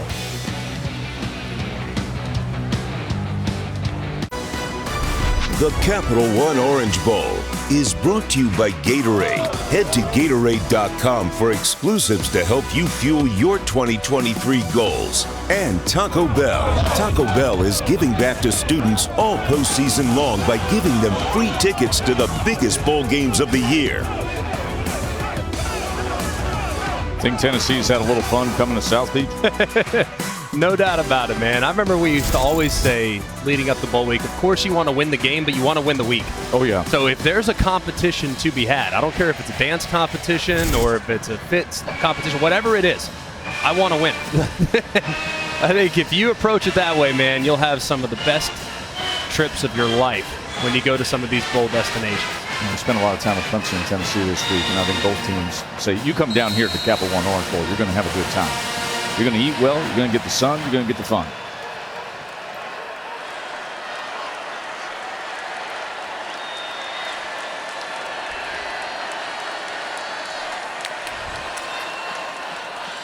Shipley,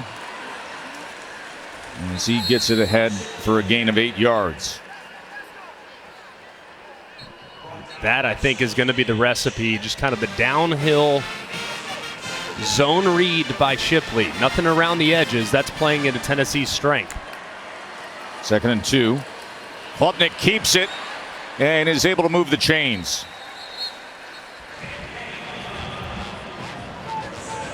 At some point, too, Klubnik's an excellent deep ball thrower.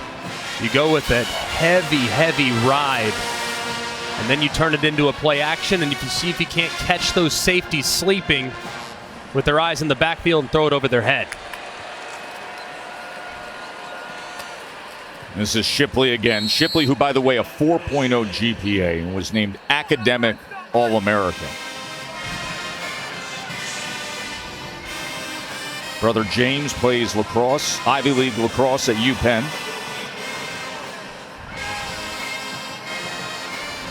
Second and 5. There's that ride, there's that pull, but he's looking to run it to the outside. And just for a moment, he got past McCullough before he was tied up. It looks like Tennessee defender a little slow to get up. That's Walker. But he's okay. 3rd and 2 for Clemson and the true freshman quarterback. Luke Price in the game, number 40. Heavy package from Clemson here in short yardage.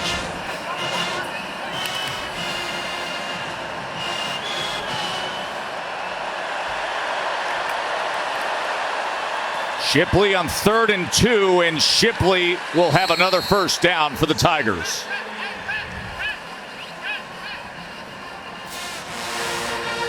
Now this would be the down right here. Fresh set, approaching the 50-yard line.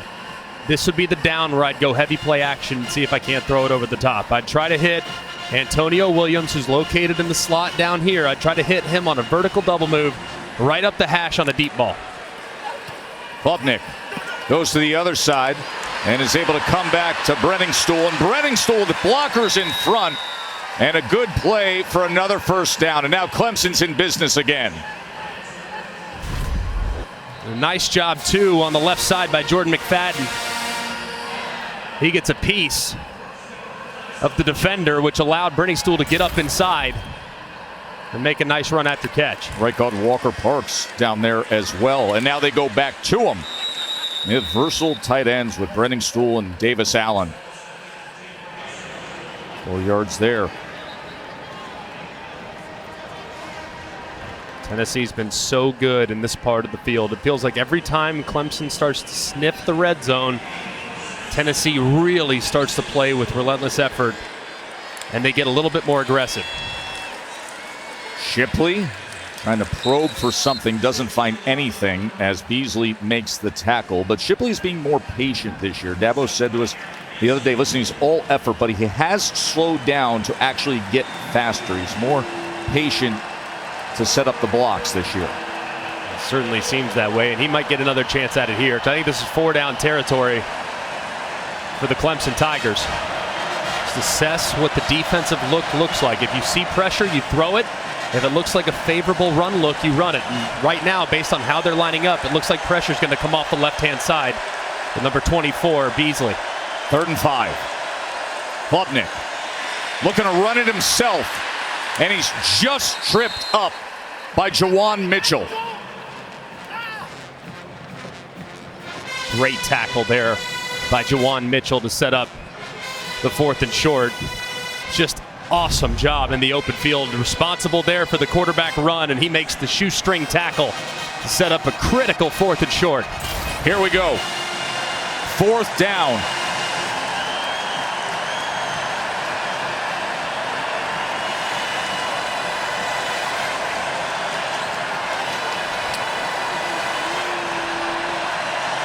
4th and 2. Shipley in the backfield with Klubnik. Shipley, 4th down. Did that effort get there? He looks short. As Jawan Mitchell and that crew quick to run off the field. And you can see the Clemson fans shaking their head. And it is a turnover on downs. Shipley stopped on 4th and 2. And guess who?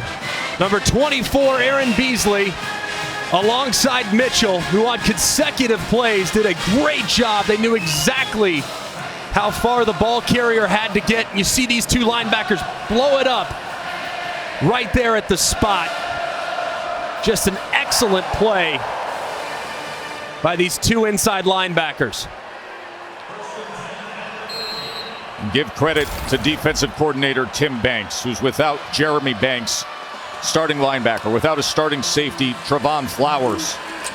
And his defense, when he's had to have it, as Wright takes this ahead for a gain of 9 at the critical moments, because Clemson time and again has driven deep into Tennessee territory. But at the most critical moments, that defense has made the stop that's necessary. 2nd and short, I'd throw a fade ball up top. Instead, it's Wright, and here he goes. Jalen Wright inside the 20. R.J. Mickens had a wait on him. A 42-yard run. And how quickly things change. A turnover on downs on 4th down, an explosive play going the other way. And right now lowers the shoulders inside the 15. What a momentum swing. And you're going to see pressure over here, and then look at these blockers to the right. Just a thing of beauty. There's no one accounting for the gap between the right guard and the right tackle, and that's exactly where Wright hit it for a big play. Remember last year in the bowl game, he was the running back, Jalen Wright, who the officials said his forward progress was stopped when it seemingly was an overtime touchdown. Now he comes up big here in the closing seconds of this 3rd quarter. 2nd and 5. Milton pumps now to the end zone, and it's a touchdown. Rocky Top. Squirrel White.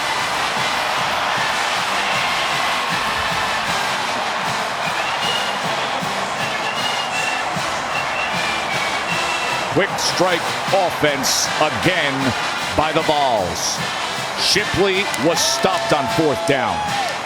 And then the Tennessee offense went right down the field in no time.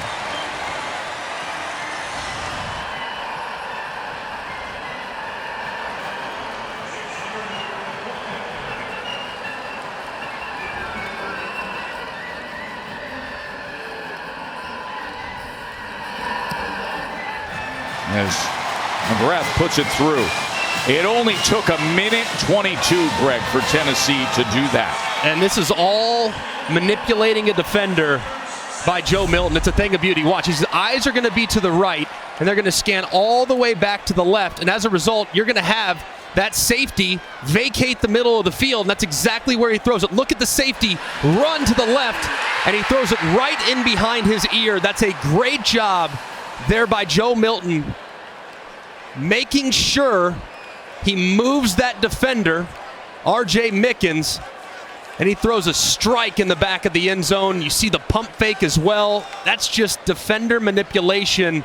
That's a veteran player that did a terrific job making a play for a big touchdown for Tennessee.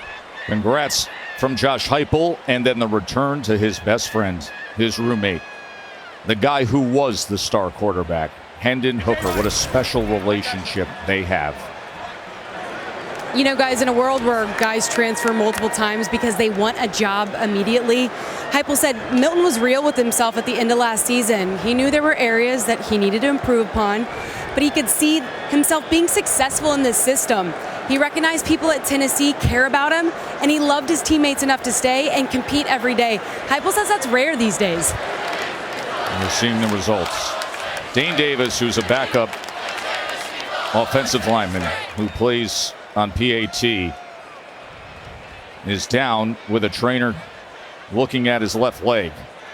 A former walk-on who gives them some versatility at both tackle and guard, plays special teams. Coach Heupel out to see Dane Davis. Katie, you touch on it with the story of Joe Milton. He grew up about 80 miles away in Pahokee, signed with Michigan. His career was choppy there, was the starter in 2020.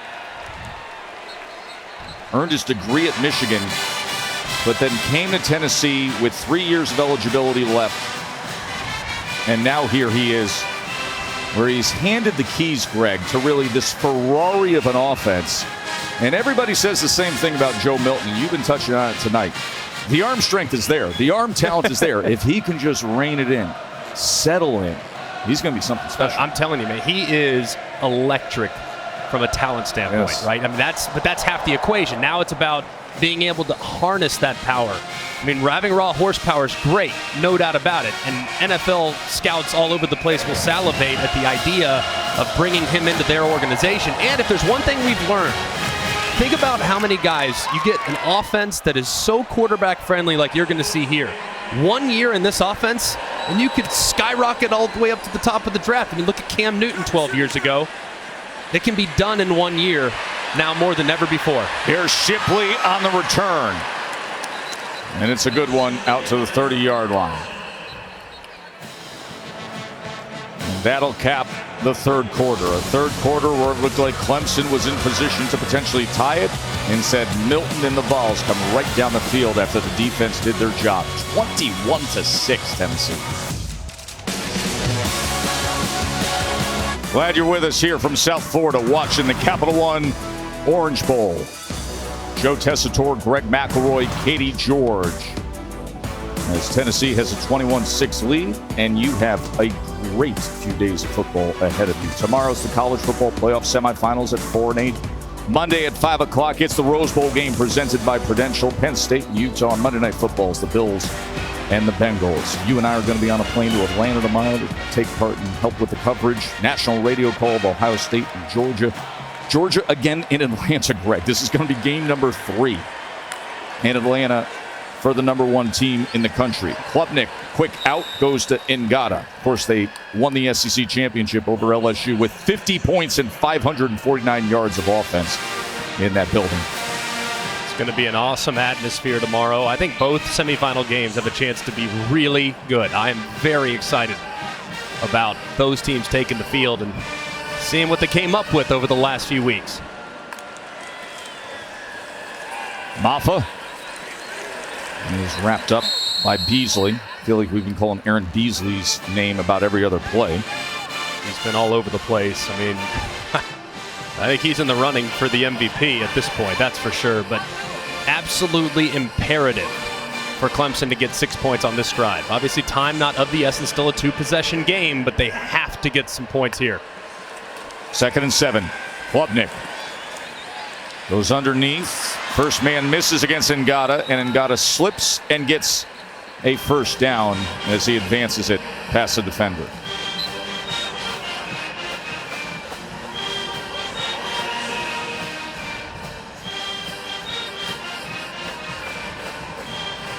Klubnik's 23 of 37, 249 yards. He's been managing drives time and again that get deep into Tennessee territory. But then a couple of fourth downs, the fake field goal, and then moments ago that are stopped, the missed field goals, and only 6 points on the board. Play action, and he's able to connect with Cole Turner, who's a good-looking freshman receiver. A nice throw there, too, from the opposite hash all the way to the field on a speed out. He put the perfect trajectory on it, too, because Danico Slaughter, if that ball's thrown on a line drive, he's picking it off and taking it to the house. But he threw it up and over the defender and dropped it in for a nice completion. 12 yards to Turner. Another first down for Clemson. At some point, a shot play has to come. Formation to the boundary. This could be a spot for it. Here's the play action. Does he have time to wind it up? No, he's going to tuck and run. And couldn't keep his balance as he is down at the 34-yard line. They tried to dial up that shot play there with a double move to Cole Turner on a little stutter go to the left. plays in opponent's territory. Greg, the disparity, 46-12. 46-12, Clemson. Unbelievable. And yet 2 field goals to show for it.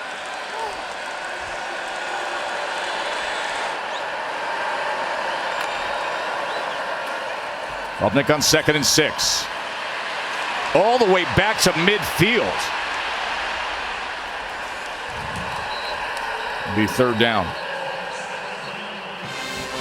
And this right here, Klubnik is working against a 3-man rush. Only 3 Tennessee defenders are applying pressure, and yet he's just dropping way too deep. The pocket's good. There's no reason to go anywhere. Look, it's hanging. There's nothing there, nothing there. Just step up, as opposed to running to your right-hand side like most right-handed passers have a tendency to do, and then you're just running basically into trouble. The pocket was true. Stay in there and see if you can't negotiate a defender. And if you have to throw, or if you have to run vertical. 3rd and 6. Play clock counting down. And as he checks down and goes to Brenningstool, turns the corner, lowers the shoulder, and with that effort will have the 1st down as he met up with Slaughter. Yeah, really good block on the perimeter by Brandon Spector. Had to hold it forever, but he was able to secure the edge for Brenningstool for the conversion.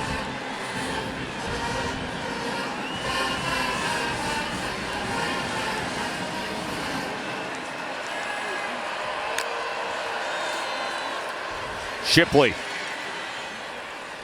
He's able to get it just inside the 20-yard line. Under 12 minutes to play, trailing by 15.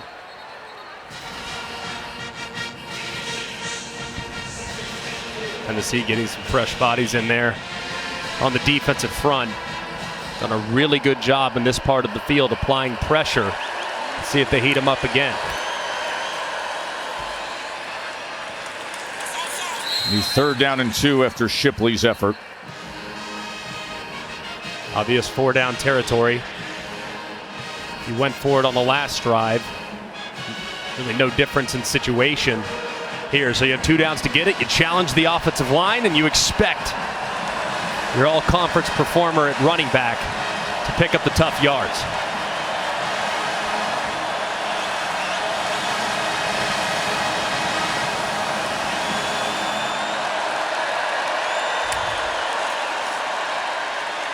Shipley gets it and more. 1st and goal, Clemson.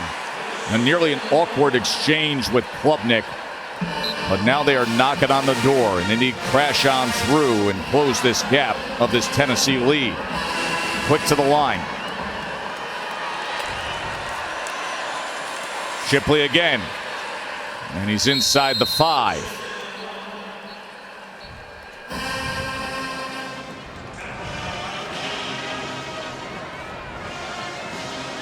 The time of possession just being dominated here by the Clemson Tigers, starting to take its toll a little bit. This is the 87th offensive snap for Clemson in the ball game, and fatigue is certainly starting to become a factor for that Tennessee defensive front that has played so beautifully tonight. 2nd and goal. Klubnik keeps it and has the touchdown. Cade Klubnik takes it in. And you saw that late penalty as the Clemson team was celebrating. A flag comes in. Mom and Dad are happy. 1st career start, and Klubnik has himself a rushing touchdown in the Orange Bowl.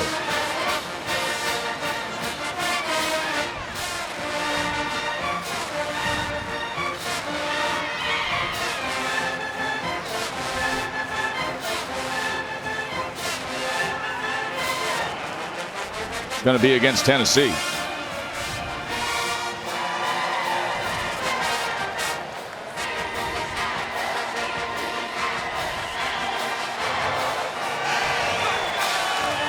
And there is hope again for these Tigers. Sportsmanlike conduct, defense number 5. Penalty being forced on the half the distance to the goal. Yeah. for the two-point try. Yeah, that's a good decision, I think. You get the unsportsmanlike, and instead of basically moving your kicker up 15 yards to kick it out of the back of the end zone, you're going to have to go for two at some point. Might as well do it now. You're going to be a yard and a half closer to making this a 7-point game. And that is the opportunity that's in front of them right now. Just over 10 minutes to play. A chance to make it a 7-point game. Let's see the formation here for Clemson on the 2-point try. 11 personnel, 1 tight end, 3 wide receivers, and a running back. Let's see how Tennessee aligns. At 1 tight end is Davis Allen, number 2 receiver to the near side. 2-point conversion and try to cut it to a 7-point game. Big moment for Clemson.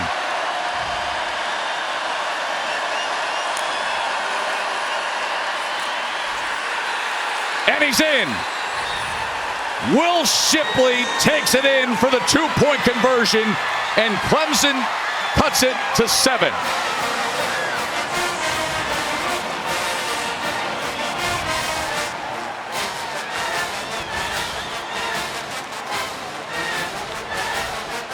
Their young, high-energy running back who can do it all. After Cade Klubnik scores the touchdown. The 2-point conversion with Will Shipley extending himself. And Dabo Swinney saying, hey, we've been here before. We know how to close this out. We got a ball game here in the Capital One Orange Bowl. A 12-play scoring drive for Clemson. A penalty on Tennessee, and Clemson says, let's take this 2-point conversion. They got it from Will Shipley, and what an incredible effort by Will Shipley to extend himself. The type of player who will sacrifice everything when he's on the field to win. He extends himself, and watch his right ribs as he does so, as Juwan Mitchell just drives right into him, and Shipley is hurting, Katie. But what's wild, Tess, is after Klubnik scored the touchdown, Shipley hobbled himself into the injury tent. He was hurt. And then when Clemson decided to go for 2, the staff had to come run into the tent and pull him out so he could go back in. And then he put together that gutsy run to get back into the end zone. I mean, he is unbelievably tough. The entire team feeds off of it. Gutsy indeed. Ribs exposed over the goal line. Just bold strategy, Cotton. And with that, it's a 7-point game here in the 4th quarter. Jalen Wright takes it ahead. Z with the tackle. Tell you what, if Clemson doesn't figure out a way to stop this Tennessee run game, the last touchdown's not going to matter much, but they're really starting to come alive up front are the Volunteers. Right again, as he was able to find that seam on the left side, and it's a first down for the Vols. So much about what we've talked about in the open is that this Tennessee offense, all the love has gone to the wide receivers, but the dirty work and the run game is really what makes this offense go. This time Carter with the tackle. There's Wes Goodwin, his first year as a defensive coordinator, replaced Brent Venables, who of course became the head coach at Oklahoma. 10 years Venables was on that job at Clemson.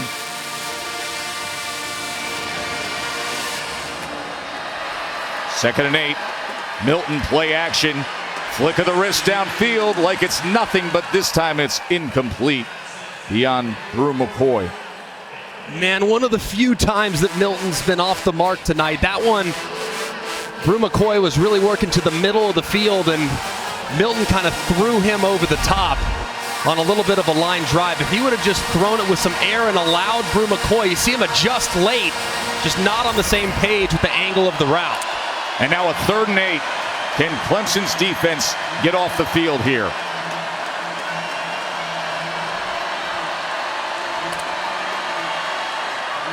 Keep an eye on Squirrel right here in the slot up top. He's got a nice matchup with a lot of cushion and green grass in front of him. He had the touchdown to close out the 3rd quarter. 3rd down and 8. Milton drives the ball for a first down to Ramel Keaton as he goes beyond midfield. Man, great timing on this throw. There's a defender right there in the middle of the field. And because Milton throws it with great timing, there's no one there for Makuba to block it down. Milton gonna take a shot wide open, and just strutting in is Keaton. Joe Milton does it again.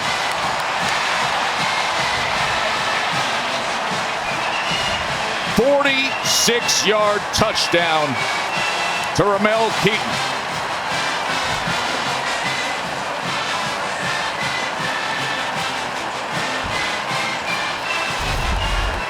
What an answer by the Tennessee offense. Clemson starting to sell out against the run. They recognize the one-on-one down the field, and Keaton runs a beautiful route and gets behind the defender for the easy touchdown. And it happened so fast, just when Clemson gained some momentum.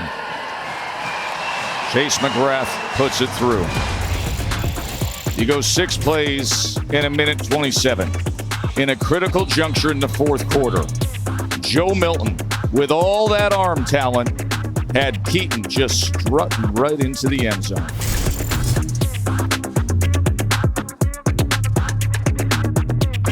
The Capital One Orange Bowl is brought to you by Capital One. What's in your wallet? AT&T 5G. Too much college football is never too much. And Allstate, reminding you that football season is mayhem. Squirrel White had the touchdown. That was earlier in the second half. Joe Milton, he's got something to celebrate after that last strike. And this guy, you know, is happy about that. Peyton Manning. Peyton said to me yesterday, he goes, "Milton's got a legit arm." He said, I mean, big time arm. And Peyton is all smiles right now. He's got his family with him here in South Florida to enjoy the resurgence of his Vols. And Joe Milton, who will be the starting quarterback next year, even though they've got the young superstar, Nico Iamaleava, coming in, the 5-star early enrollee who's been practicing with the team. He comes in from California, but Milton is the man, and you are seeing a glimpse of what the future is for Tennessee here tonight in this Orange Bowl. He is awesome, man. I am so enjoying how he's playing right now. He's going to pop this up and a fair catch at about the 30-yard line. And we remind you, of course, you know what's coming your way tomorrow, but it continues Monday at 1 o'clock on ESPN. The Goodyear Cotton Bowl Classic is Tulane and USC, and then it's the Rose Bowl game presented by Prudential. Number 11, Penn State. Number 8, Utah. What are we in store for with Penn State and Utah, G-Mac? Oh, I'm so excited for it. One, I just love watching Utah. I think they're so physical and just so fun to watch. I love Cam Rising. He's just such a grinder, such a good player. And then, obviously, I mean, what are we going to get from Penn State? I mean, 10-2 this year, great year. 2 losses come to 2 teams in the playoff. Right. I mean, that's a pretty good resume. Klubnik, how does he respond? Trying to get it to Davis Allen, but just beyond that effort from the senior tight end.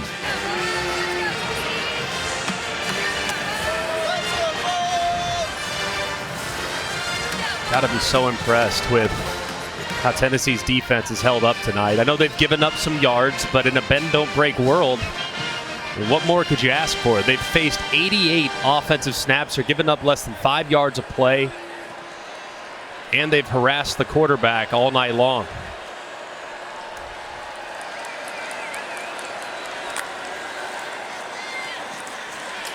Klubnik pressured again. He was able to get it to Ngata. It'll be 3rd and about 8.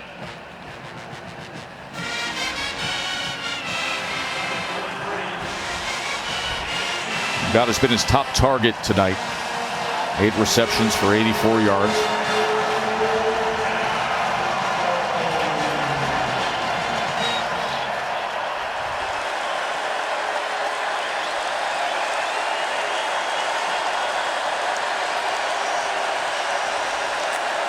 Third and 8 for the true freshman quarterback. He wants more than 8, but he doesn't get it, as he was looking for Cole Turner, who was covered by Danico Slaughter.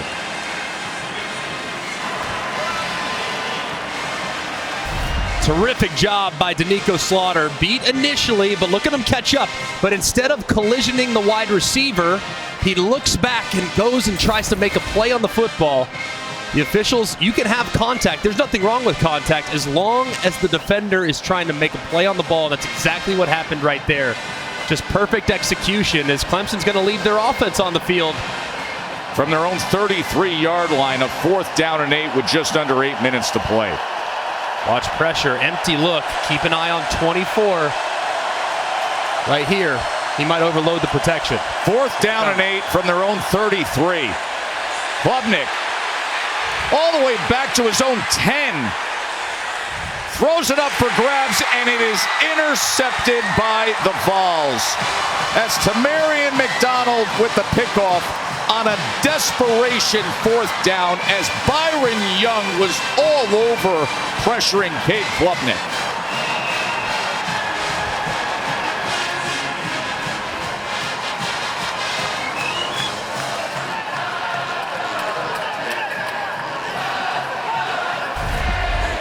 Great job by Tim Banks, the defensive coordinator, dialing up another pressure. Every time Clemson's got into empty, they've had a look where they've freed up Aaron Beasley. Clemson made a good adjustment, but Beasley was so athletic and was basically unblocked as Klubnik ran way too deep and had to throw a jump ball that was reeled in by the Volunteers. The only unfortunate thing, you love the interception, but you cost yourself a little bit of field position. If you knock it down, you get it obviously in a better spot. But either way, a great play defensively by the Volunteers. Small run for just barely getting back to the line of scrimmage. You see that coaching staff of Clemson on the other one side, Tennessee celebrating on the other. Dabo Sweeney over to his freshman quarterback. And I'll go back to what Dabo told us yesterday, Greg, where he said, hey, you got to understand with Cade Klubnik, this is not going to define his college football career, what happens in this Orange Bowl. Small tackled for a loss. And you have seen those moments where Sweeney has decided, all right, listen, going to hold his hand a little bit, going to coach him up a little bit, going to embrace it. Happened just before halftime, happens here on that 4th down. Under 7 minutes to play. A timeout, Clemson, trailing by 14.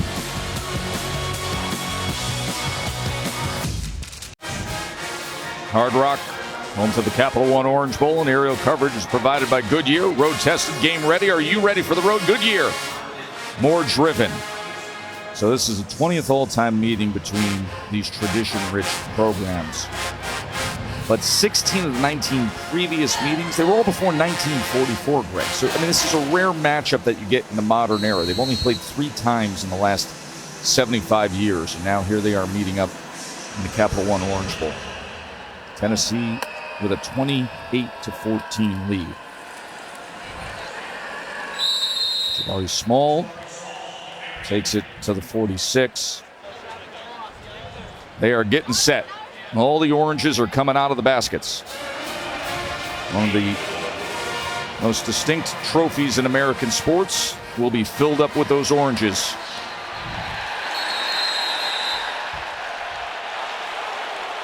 And a timeout was used by Clemson before that snap. They caught Clemson in a mass substitution, assuming that Tennessee was going to punt it. Clemson's entire defense starts running off the field, and then all of a sudden Tennessee tries to go hyperspeed and try to catch them with several guys on the field, and Dabo Sweeney wisely called a timeout. Reminder, tomorrow's the college football playoff semifinals on ESPN. Number 2 Michigan, number 3 TCU in the Verbo Fiesta Bowl. That's at 4 Eastern. And then at 8 o'clock, Chick-fil-A Peach Bowl, number 1 Georgia, number 4 Ohio State. Time for the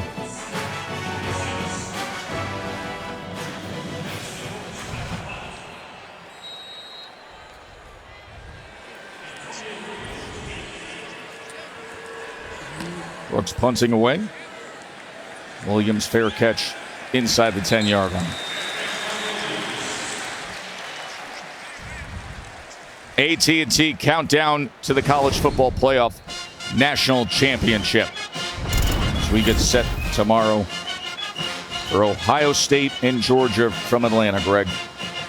Look at that. Of course, Clemson, no stranger to the college football playoff since its inception back in 2014. And Ohio State there for the 5th time.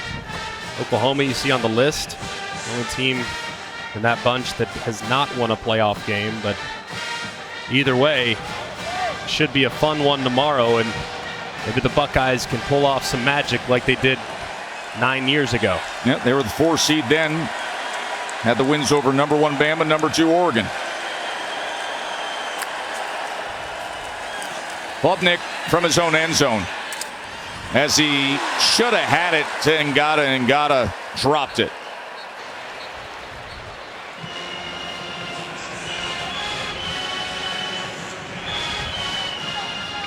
You look down at these stats for Clemson and you shake your head and say, how? 92 plays to this point. That's the record in the Capital One Orange Bowl. 92 plays. We still have 6 minutes to play and they're trailing, and they only have 14 points. It'll be well north of 35 minutes of time of possession as well. Klubnik, that was incomplete, looking for Williams. Of course, with Tennessee, things happen so quickly. Time of possession doesn't often come into the conversation for them. They had the 3 quick strike scores here in the second half. Got to be impressed with how Tennessee's defense is held up, though, for the most part. I mean, that's a lot of snap exposure, and they're still coming after the quarterback just as hard as they did in the first quarter.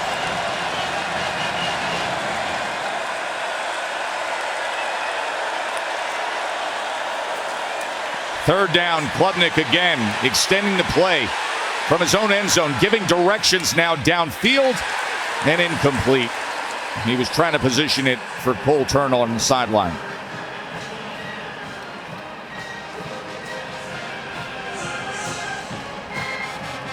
It's almost impossible to justify going for it here. I mean, basically gift wrapping the game to Tennessee, but because of the substitution issue, you're down to just 1 timeout. Tennessee can obviously put this thing away with a couple first downs, and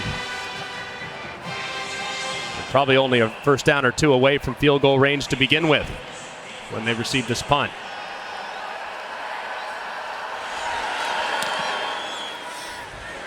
It's an umbrella knuckler for D. Williams to field at the 47. And he makes the most of it on the return. Once we finish up here, we invite you to stay tuned for the Capital One Orange Bowl MVP and trophy presentation. There it is, all filled up now, Greg. Orange Bowl committee, they get to work quickly.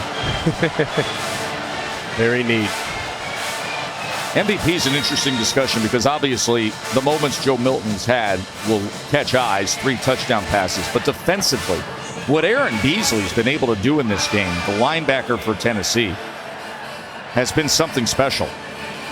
Beasley would be my vote for the MVP. I mean, and think about who he's in place for, too. I mean, Jeremy Banks not available, opting out. Beasley has had himself a night. I mean, 9 tackles, 4 tackles for loss, a couple sacks, pass breakup, and constant quarterback pressure. I mean, he's been as disruptive as anybody on that field for the Clemson Tigers. Small took it ahead for 6 yards, and now Milton gets it to the outside to the very active Squirrel White.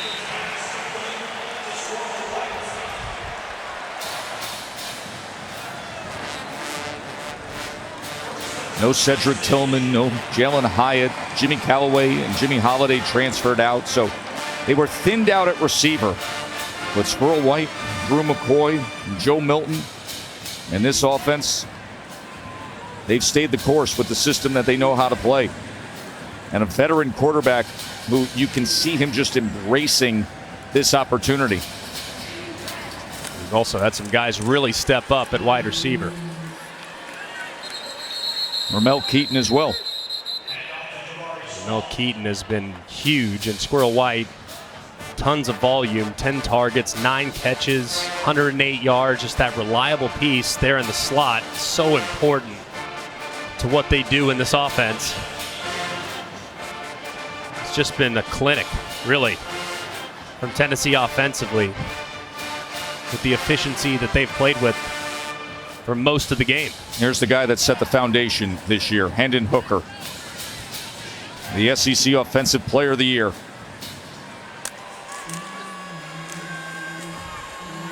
Milton was brought down after going ahead for just a yard by KJ Henry. Will Shipley, he has given so much of himself. We saw it moments ago with that two-point conversion. He took the big hit right in the ribs when he was extending himself to close this to what at the time was a 7-point margin. Then Milton struck again as he went deep to Keaton.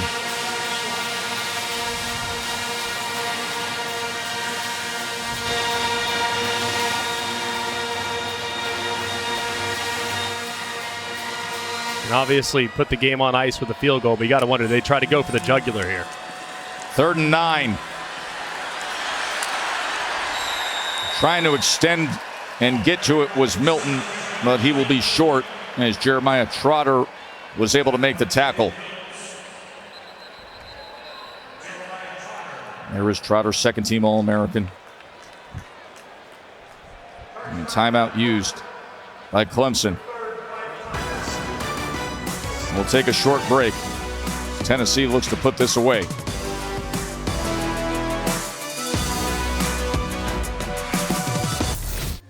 Scott Van Pelt getting set for SportsCenter. Great day and night of bowl action on the way. Highlights from all of them. And we'll get you set for the college football playoff semis. A conversation with Reese Davis, plus an outrageous performance from LeBron on his 38th birthday. Greg, Tess, Happy New Year, boys. Back to you in Miami.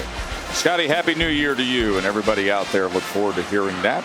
It'll be interesting to hear the conversation with Reese and the observations going on in Atlanta as everybody prepares for the college football playoff tomorrow. Chase McGrath on to attempt the field goal. Of course, Chase McGrath will never have to buy a drink or a dinner in Knoxville, Tennessee after what he did against Alabama. 32-yard attempt. As Tennessee looks to strut on home with a trophy filled with oranges.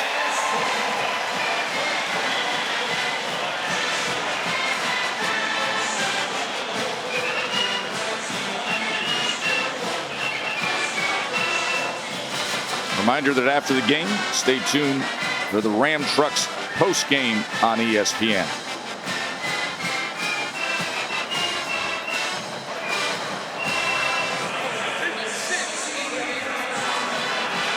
It's amazing when you look back before a season starts, what we think we know and then what we realize. Think about some of the things people were saying about Tennessee this summer. Yeah, you know, a trendy pick, a team that's got some upside. Right. How about a team that beats Alabama, that rises up to the #1 team in the country, and that goes on to do this in an Orange Bowl against the ACC champs? It's been an amazing year. I mean, it really has. And I remember in the offseason, we kind of pointed to them at media day saying, hey, you know what? They kind of feel a little bit like Ole Miss in 2021. Like, if they could just improve a little bit on defense, look out, Tennessee could be a major problem. Well, they did that. And now they're just a couple minutes away from an Orange Bowl championship in their first 11-win season in 2 decades. Of course, Josh Heupel, year #2 at Tennessee. But you think about Josh Heupel and you think about this place. How about going back to the BCS National Championship, the 2001 Orange Bowl, and when he was the start quarterback for Oklahoma, leading the Sooners to the national championship with that win against Florida State. Yeah, I remember it vividly. Probably the first national championship where I can almost remember just about every play. And, you know, what a player he was, and obviously the system that he's brought to Knoxville has just been so much fun to cover and watch, and it just feels like they're just getting started with all the great things that are coming their way. Cade Klubnik's going to have a bright future ahead of him. Now, this was quite the challenge tonight. Tim Banks and his defense, they've been bringing it after him. Yeah, they have, and you got to give a ton of credit to the defense for the Tennessee Volunteers. A couple weeks back against South Carolina. Just a painfully bad performance, and they were really hurt by the perception of the defense because they had done such a great job to change the narrative and to show so much growth on that side of the ball this year. And they really have. They've grown by leaps and bounds, and they had one bad day. It just didn't go their way, and they ran into a buzzsaw. But my goodness, look at the response in the last 2 games. To play as well as they did against Vanderbilt, and anyone that says, well, that's Vanderbilt. No, Vandy's got a great run game. They're difficult to prepare for. And then to do it again after a long layoff in a bowl game like this, just incredibly impressive for Tim Banks and his whole defense. Klubnik on 3rd down. And that was broken up. The flag is down as Drew Sweeney was the intended target. And Juwan Mitchell was coming in defensively. Pass interference. Defense, number 10. 15-yard penalty. Automatic first down.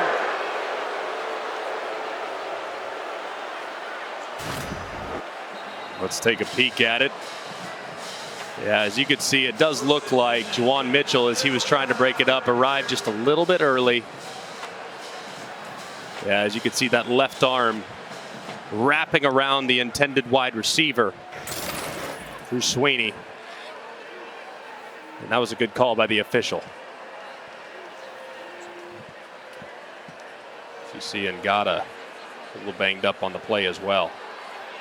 He's had the ball thrown him 11 times tonight. 8 catches for 84 yards.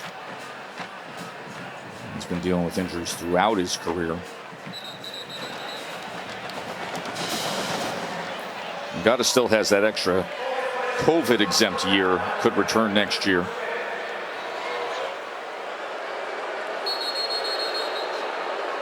Cade Klubnik, of course, will have a very different spring and summer ahead of him, knowing he's the man.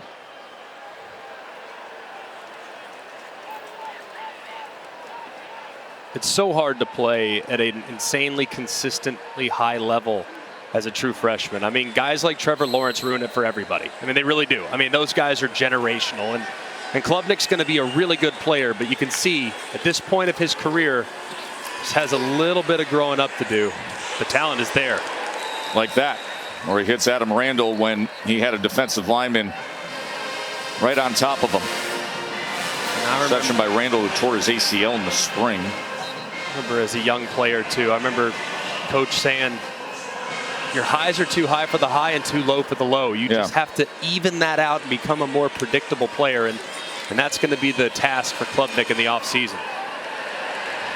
This floats up there and falls incomplete. It was nearly intercepted by Wesley Walker. Being solid, simply solid and reliable is a skill. Predictable. That's a talent. Predictability is the best ability. Well, availability too, and dependability. There's a bunch of very important abilities, Joe. But I do think knowing what you're going to get from the quarterback position is imperative. And you can see, I mean, there's growing that's going to happen, and Dabo Sweeney has been hands-on all night long with his young quarterback. He's going to be just fine. I look forward to watching him in 2023 and beyond.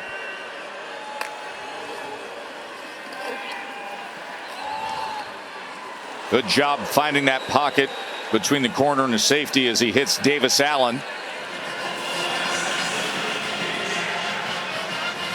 Big Joe Milton, what a day for him. 3 touchdown passes.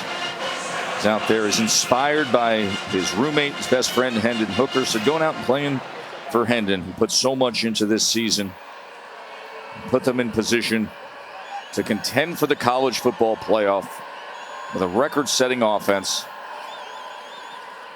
And now it's Joe who's delivering. As Randall gets another reception, another first down in the final 2 minutes here for Clemson. And there is Hendon Hooker on crutches. A great conversation with Katie earlier about what it means to be here and supporting this team. By the way, Hendon Hooker's family also came down here to Miami for this Orange Bowl to support the teammates. It's so cool, man. I mean, what a great guy and what a great story he was all season long.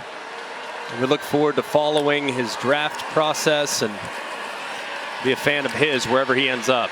Bubnick to the end zone.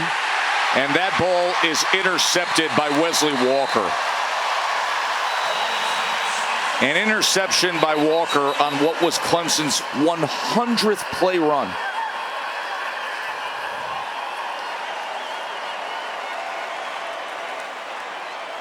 And that'll put this game away.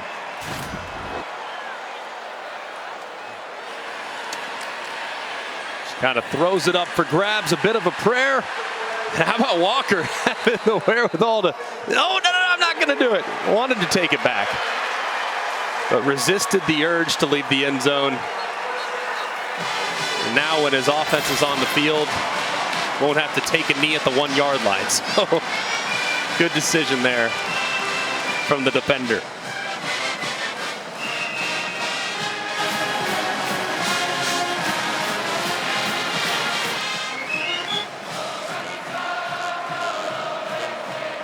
What a year for the Volunteers, man. Rocky Top hits just a little bit differently this year, doesn't it, when they sing it? It does.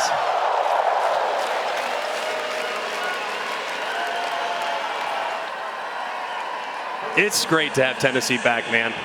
Their fans are rabid. It's a wonderful place to go to a game. And they're going to be heading into 2023 with some massive expectations built on the foundation of what this 2022 team accomplished.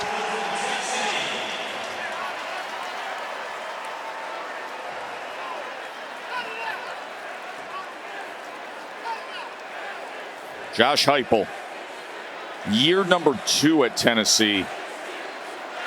And this is now the reward they get. The 44-year-old who now will have 6 wins over ranked opponents in just 2 seasons.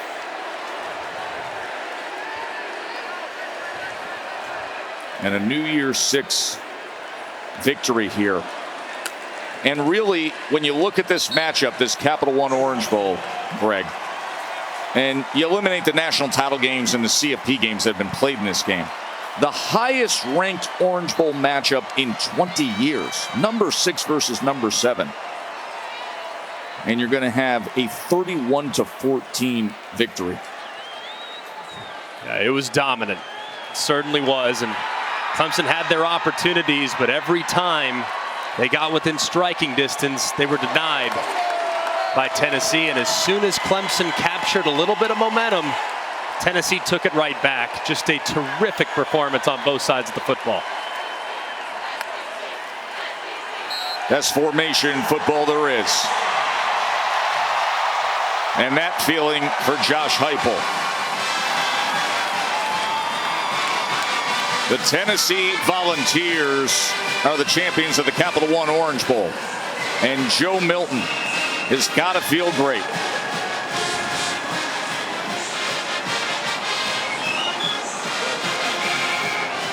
(31-14).